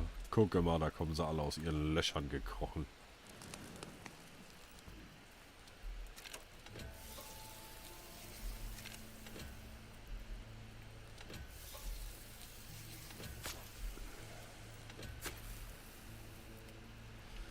So, also ich lese jetzt den Text noch einmal. Hat etwas bei einer roten Tulpe im Holländercamp vergraben. Ich sollte dort graben. So, Holländercamp gibt's nicht. Hoffentlich gefällt dir der Knochensplitter. Hier gibt es überall riesige Skelette. Bla bla bla bla, ganz viel bla bla bla. So, wenn ich wieder, lass uns eine Matelotage unterzeichnen, wenn ich wieder in Lanitra bin. Wenn da einem von uns etwas zustößen sollte, falls etwas schief läuft, habe ich hier alles vergraben. Ich habe eine rote Tulpe an die Stelle gemalt, die dich an zu Hause erinnern soll. Und damit ich sie wiederfinde. Warte an unserem Treffpunkt am Strand. Und bezeuge meine glorreiche Rückkehr.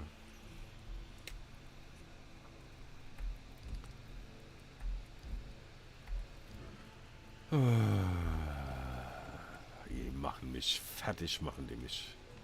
Also entweder Lanitra, es gibt kein Holländercamp. Also jedenfalls habe ich noch kein Holländercamp entdeckt.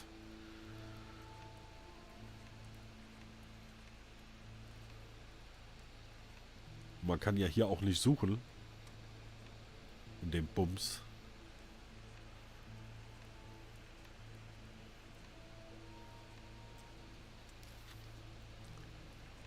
Soll ich jetzt wieder nach Lanitra?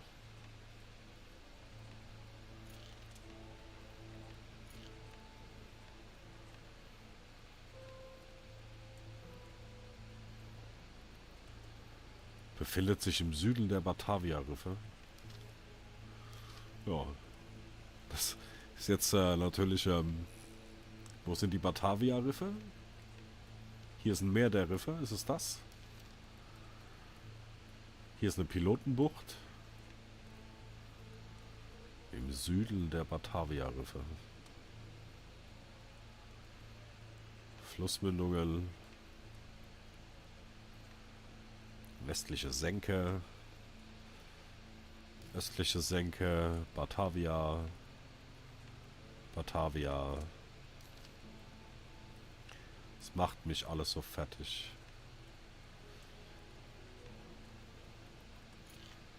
Der von Trisula, Zendono, Gewürzinseln.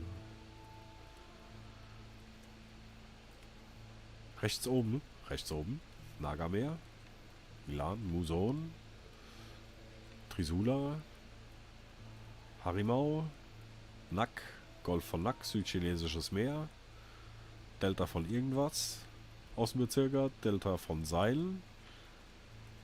Ich bin gerade drüber, Südosten. Bin ich blinkt?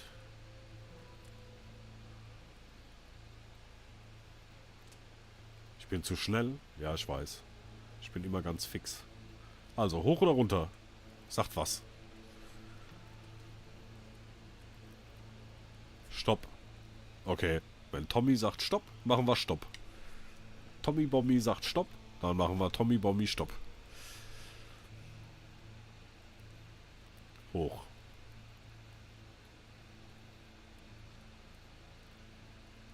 Weiter hoch. Nochmal hoch. Ganz langsam und vorsichtig. Wo muss ich hin? Batavia-Riffe. Jetzt weiß ich es wieder. Hatte ich schon den Namen vergessen. Ist das hier? Nee. Ja, hier ist Kartelende. Küste von Trisula. Oh, da, da, da, da, da, da. Habt ihr das gelesen? Oder ist das einfach jetzt nur so ungefähr von irgendeiner Google-Karte abgeguckt? Küste von Trisula.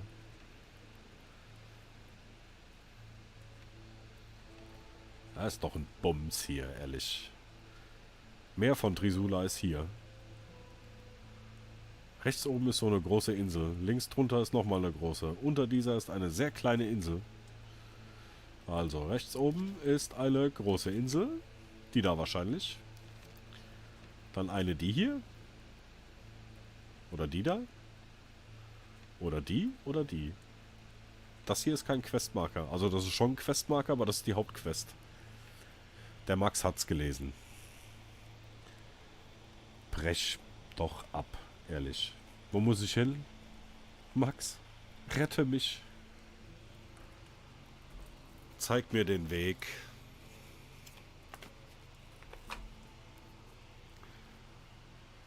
Links drunter?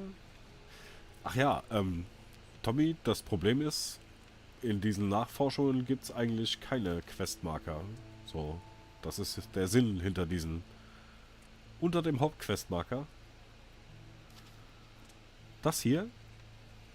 Nee, das ist, da kann ich mir eine Daily Quest holen. Das ist hier auch nicht diese komische Rift-Dingsbums. Das ist die Muson-Meerenge. Hutan-Hochland. Hutan-Hochland? Habe ich das nicht eben irgendwo gelesen?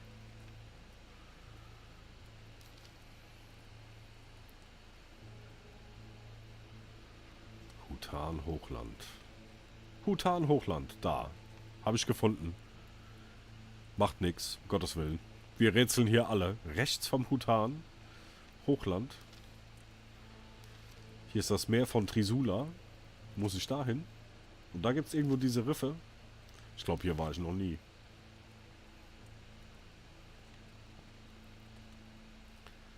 Also hier irgendwo, ja? Richtig?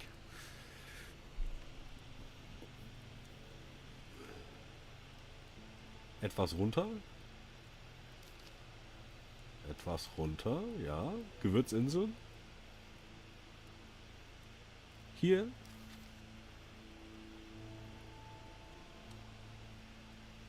Da steht aber nichts von Batavia-Riffe.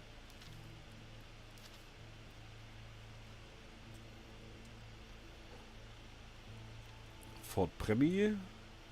La. Wachturm. Wachturm, Wachturm, Wachturm, Wachturm, Wachturm. Gießerei. Holzlager.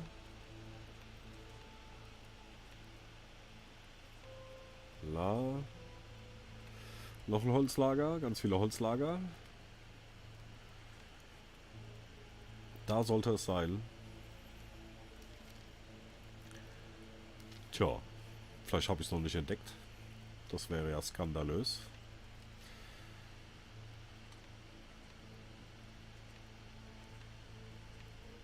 Äußerst skandalös.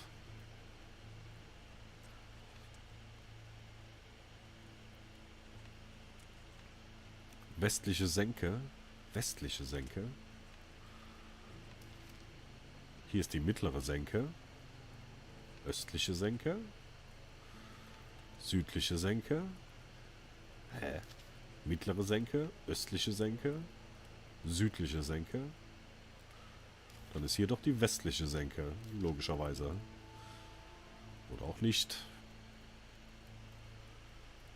Mittlere Senke.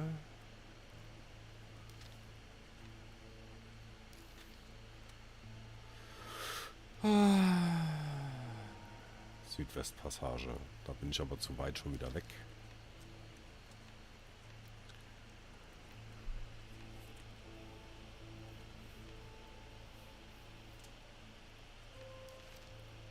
Vielleicht fehlt hier ein Trigger. Ja, der Trigger steht hier. Der steht ja hier. Oh. Hier steht dieser Trigger. Rote Tulpe, Holländer Camp. Ich sollte dort graben. Und dann bla bla bla bla bla. Lanitra, in Lanitra war nix. Rote Tulpe. Hier oben steht Knochensplitter. Hier gibt es überall riesige Skelette. So. Das sind meine Hinweise. Ganz unten rechts ist Batavia. Ganz unten rechts ist Batavia. Batavia-Riffe. Ach Gott, sind wir blöd. Nee, ihr nicht, ich. Natürlich, da sind sie doch, Mann. Ja, mach das mal. Da, unentdeckt. Uhuhu. Wo bin ich jetzt? Da oben. Das heißt, ich kann... Wo kann ich denn da am geschicktesten hier? Das vergessene Candy.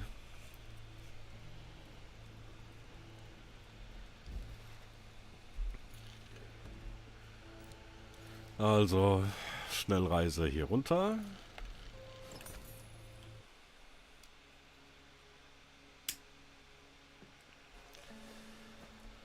Schnellreise hier runter.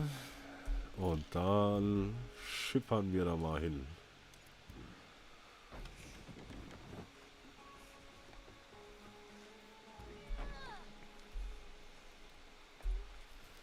So, also hierhin irgendwo. Nämlich wahrscheinlich dahin. Wo es unentdeckt ist, in die unentdeckten Lande.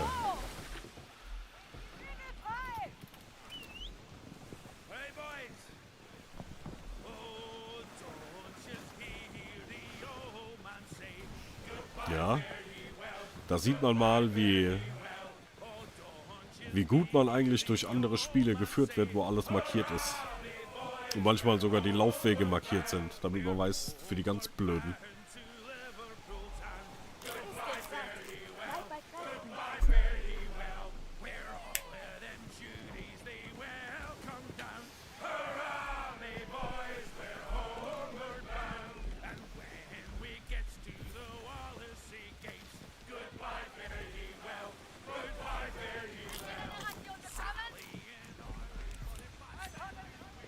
Ah, da sind sie, die Holländer.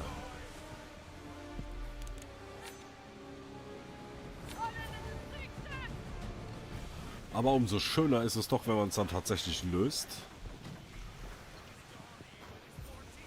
Und ich zumindest kann sagen, ich habe das Gefühl, ich hatte zwar Hilfe, aber ich habe nicht Tante Google bemüht.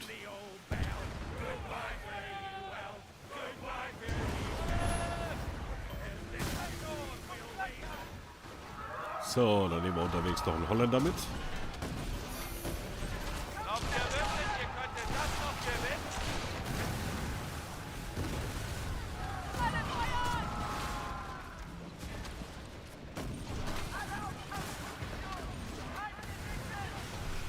Weil es so schön ist und weil wir die Holländer immer so mögen. Richtig. Oh, da ist ja noch einer. Wo kommt der denn her? Warum? Warum denn bloß?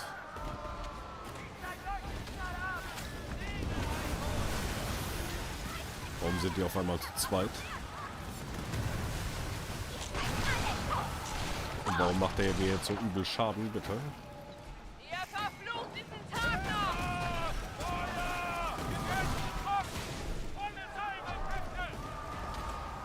Na komm schon, lad nach. Sauber oben drüber gefranst. Sauber. Ui. Das werden ja immer mehr.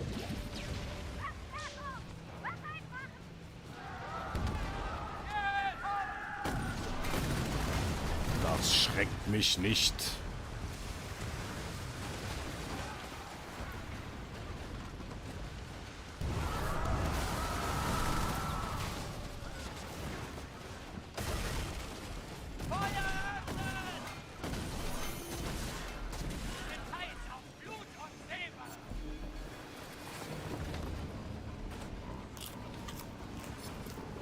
Schreckt mich einfach nicht hier, die Holländer.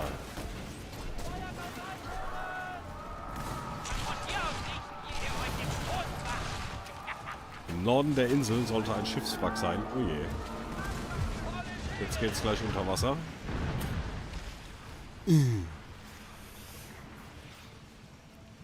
Naja, das erste Mal heute.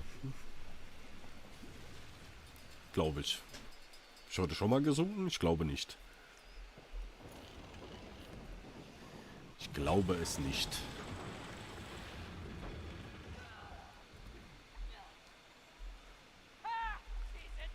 Und natürlich sind die auch noch alle da. Ne, nichts bereit machen zum Angriff. Erstmal meine Sachen bitte wiederholen.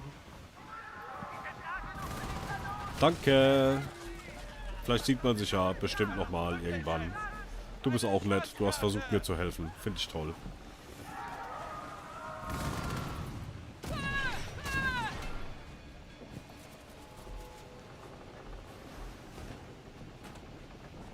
Also im Norden der Insel. Da bin ich ja hier richtig eigentlich. Im Norden der Insel. Was für ein Glück, dass ich mich gerade hier mit den Holländern angelegt habe. Das war ja wieder sehr sinnvoll.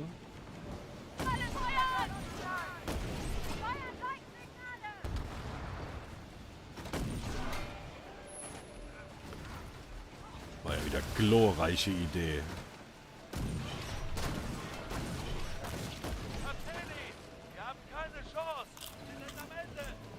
Ach, Babylett, wir haben keine Chance.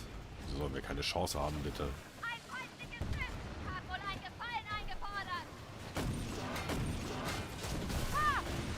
Siehst du, keine Chance. Das war ein Blödsinn. Ja, das erste Mal, gar nicht schlecht. Beim letzten Mal bin ich, glaube ich, häufiger versenkt worden.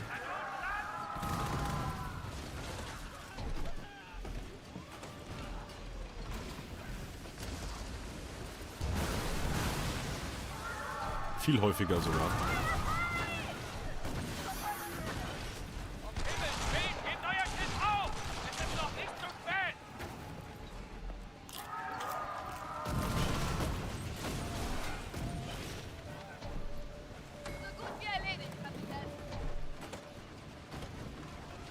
Rammel.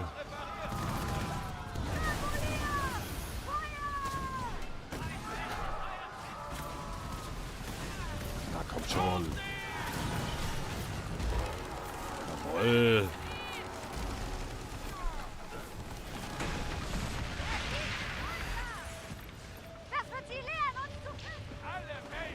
So, jetzt aber.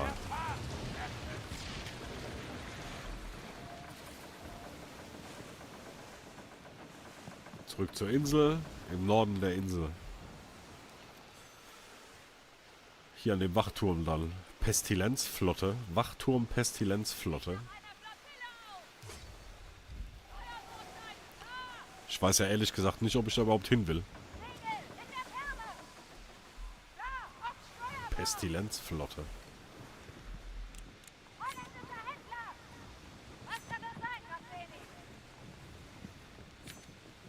Boah, sieht schon sehr pestilenzisch hier aus. Und hier soll ein Schiffswrack sein. Gott. Wollen wir noch mal schauen, ob wir hier ein Schiffswrack finden.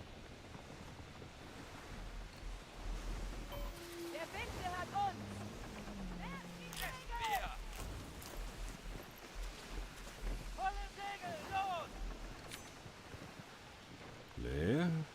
Ist das ein Schiffswrack? Da ist ein Schiffswrack. Glaube ich zumindest.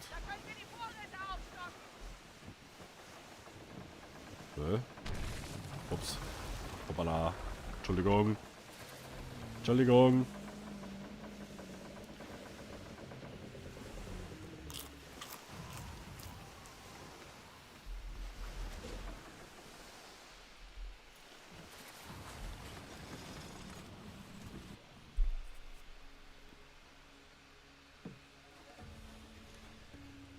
Holländer Camp. Ah, guck mal hier. Was ist das? Genau, Riesenskelette sind das. Oh Gott, ach Gott. Eisenholzplanke. Ja, die nehme ich mit. Gerne sogar. Treffpunkt am Strand.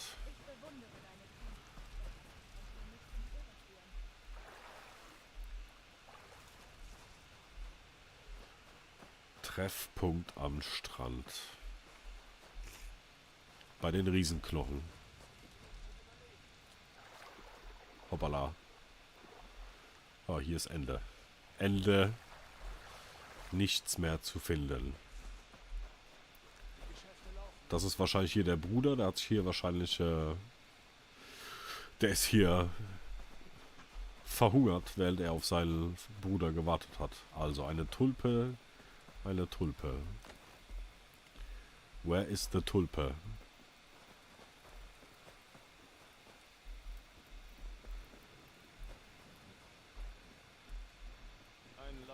An einer Stelle, die an zu Hause erinnert.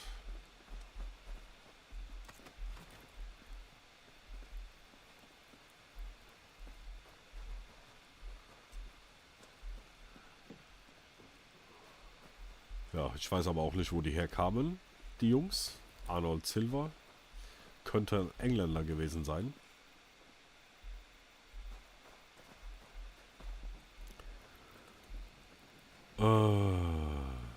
Ja, ich bin völlig lost. Völlig lost. Arnold Silver war Engländer. Was sieht denn hier so englisch aus? Oh, Wasser. Wasser ist immer gut. Sieht das englisch aus? Nee.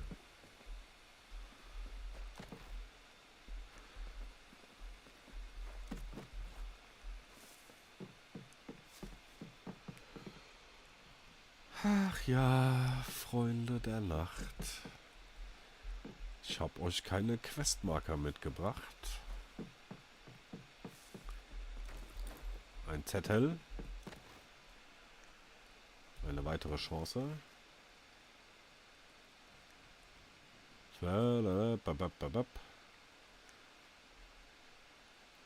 Holland will mich nicht haben. Ja, ich will die Holländer auch nicht haben. Das hat aber nichts. Sieht das nach?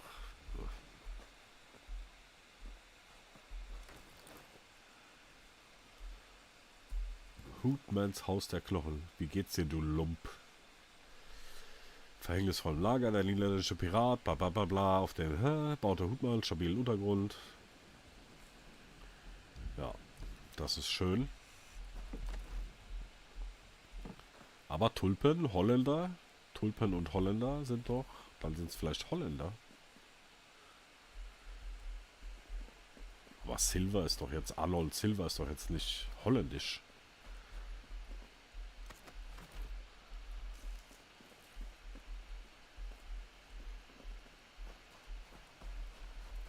Wo habt ihr sie versteckt, die Tulpe? Hä? Ist doch bestimmt wieder so was ganz winzig Kleines.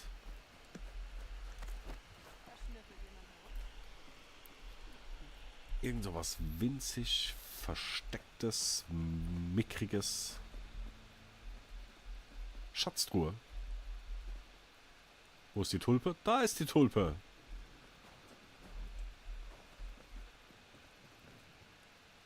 Und an was soll das jetzt erinnern? Das erinnert mich an zu Hause. Was erinnert denn hier bitte irgendwie an Europa?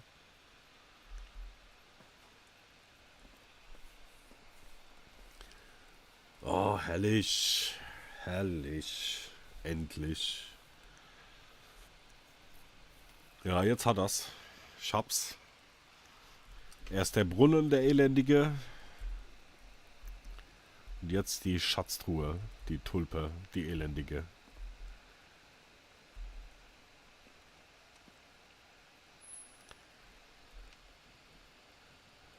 Ja, hier, also ich sehe hier nichts, was mich in irgendeiner Form, jetzt egal ob es aus Großbritannien oder aus Holland kommen, was an die Heimat erinnert. Okay.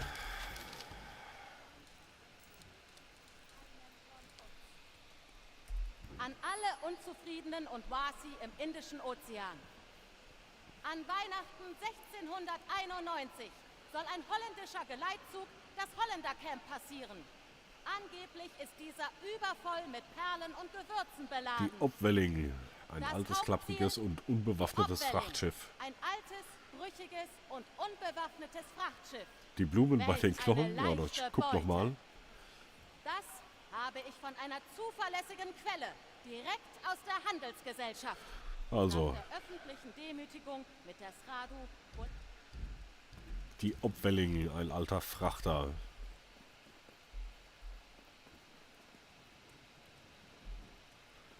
Ich weiß ja nicht. Also ich sehe hier nichts Europäisches. Außer hier, dass hier Dreck rumliegt. Ja. Kaputte Flaschen, das sehe ich. Die Obwelling soll hier vorbeikommen. An der Insel. Na gut.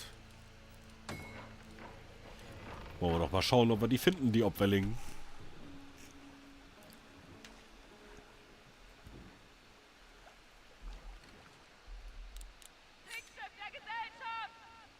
Die Obwelling war der Lochbogen und Arnold ist darauf reingefallen, weil er Freeman nacheifern wollte. Zeigt einen Pfeil.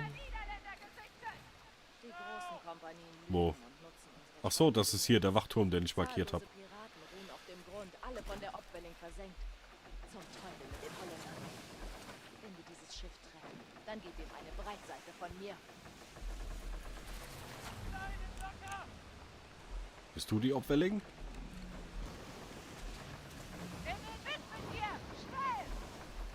Wer ist denn hier die Obwelling?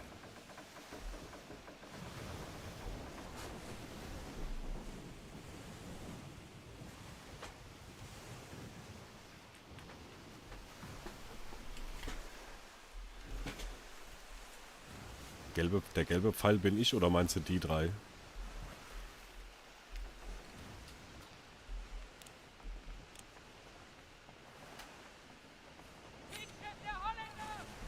Ja, Kriegsschiff der Holländer.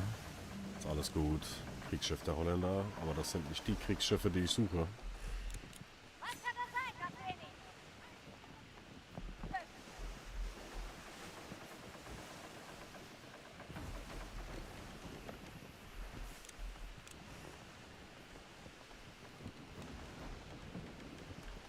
Obwelling. Meine Herren. Vor allem ist ja auch die Frage, soll hier vorbeikommen? Was heißt denn hier vorbeikommen? Kleiner Orientierungspunkt. In dem Schiffswrack findet man Arnolds letzten Brief. Hier auf der Insel.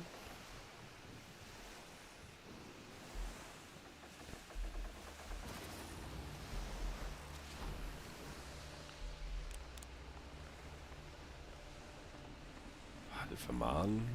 Das scheint ein Außenposten zu sein. Ja, auf Süden. Was ist das? Düfken. Grote Bröck. Neben dem Pestilenzturm. Senken die Segel! Ah, knapp, knapp. Mehr Tuch in den Wind!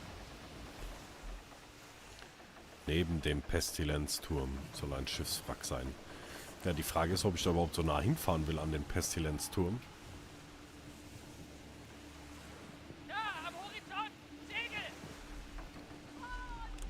Ein Schiff der Handelsgesellschaft.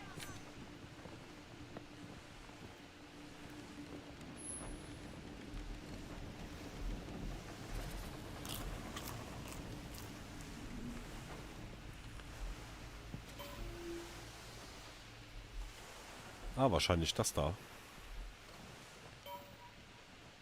Jetzt feindlich. Ja, ich hab's gewusst. Ich hab's gewusst. Wie wehren wir uns gegen dieses Gift?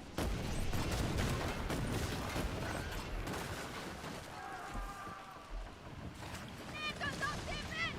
Segel retten! Gleich regnet es Höllenfeuer!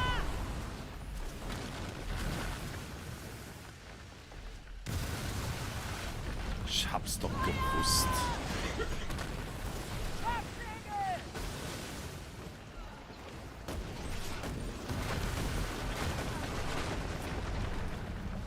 Wenn sowas schon Pestilenzturm heißt, kann das ja nicht gut gehen.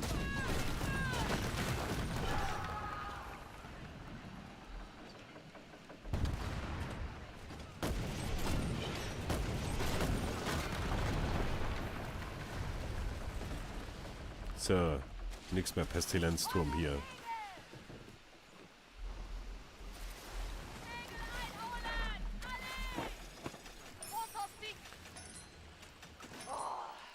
Ich glaube, wir haben uns was zu trinken verdient. Da war kein Brief.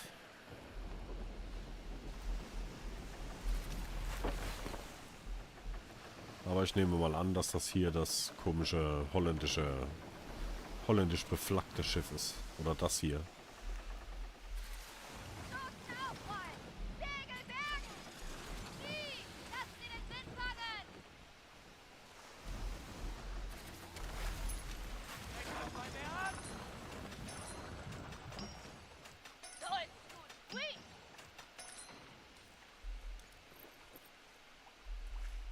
Nee. Auch kein Brief. Bei dem Wrack geht nix.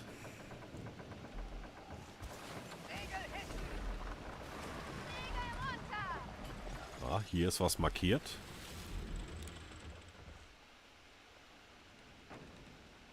Aber da heißt auch niemand Obwelling. Aber wenn sie markiert sind. Was ist denn hier? Freibeuter? Oh je. Oh, das war vielleicht jetzt nicht so intelligent. Nee, das war nicht intelligent.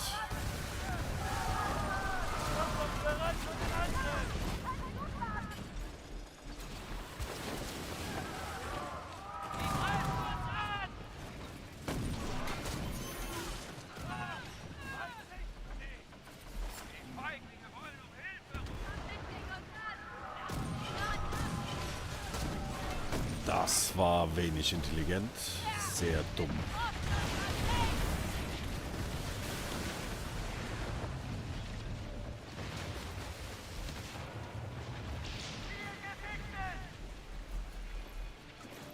Oh, den rammen wir mal.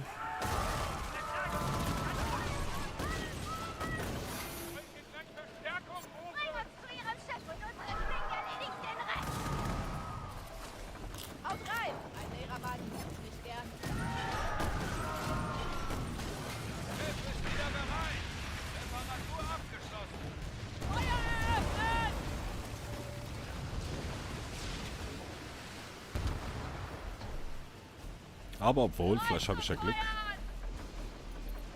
Und dort funktioniert.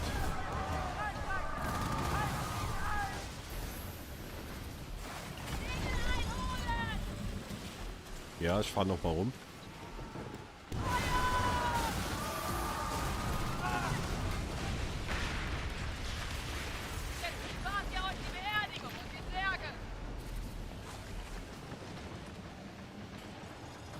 So, in der Nähe vom Pestilenzturm. Was haben wir denn hier? Magnetit. Oh ja.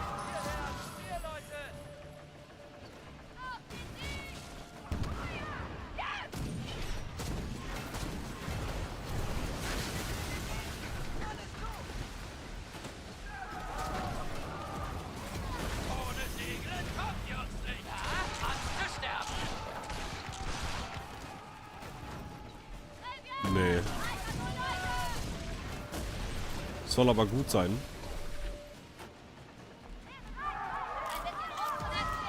Jedenfalls, wenn man den Medien glauben will.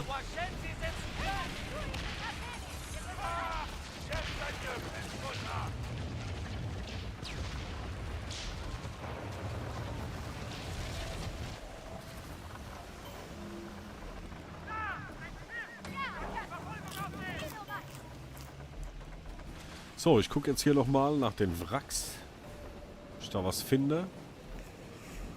Und dann war's das für heute.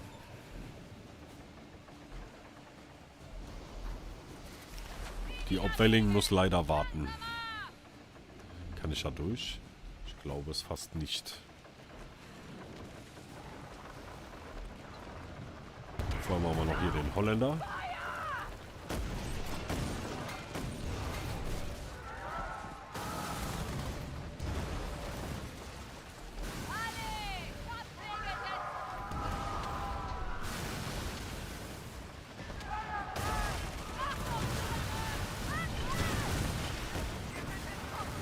Oh ja.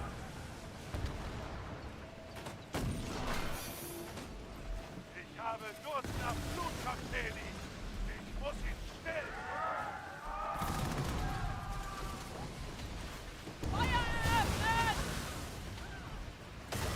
Alle wegmachen hier.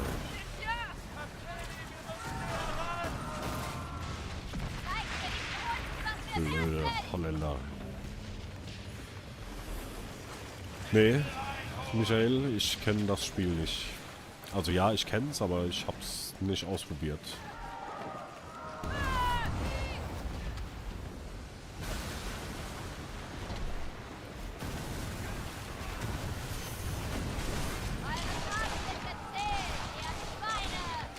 Genau, ihr Schweine. Ihr Holländer. Käsköppe. Kleiner Schuss und die sind geschenkte Kaffee.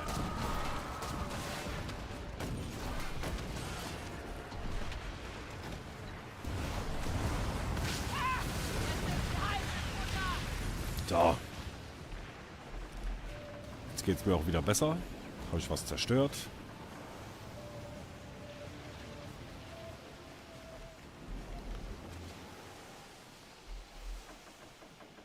Und dann die Wracks.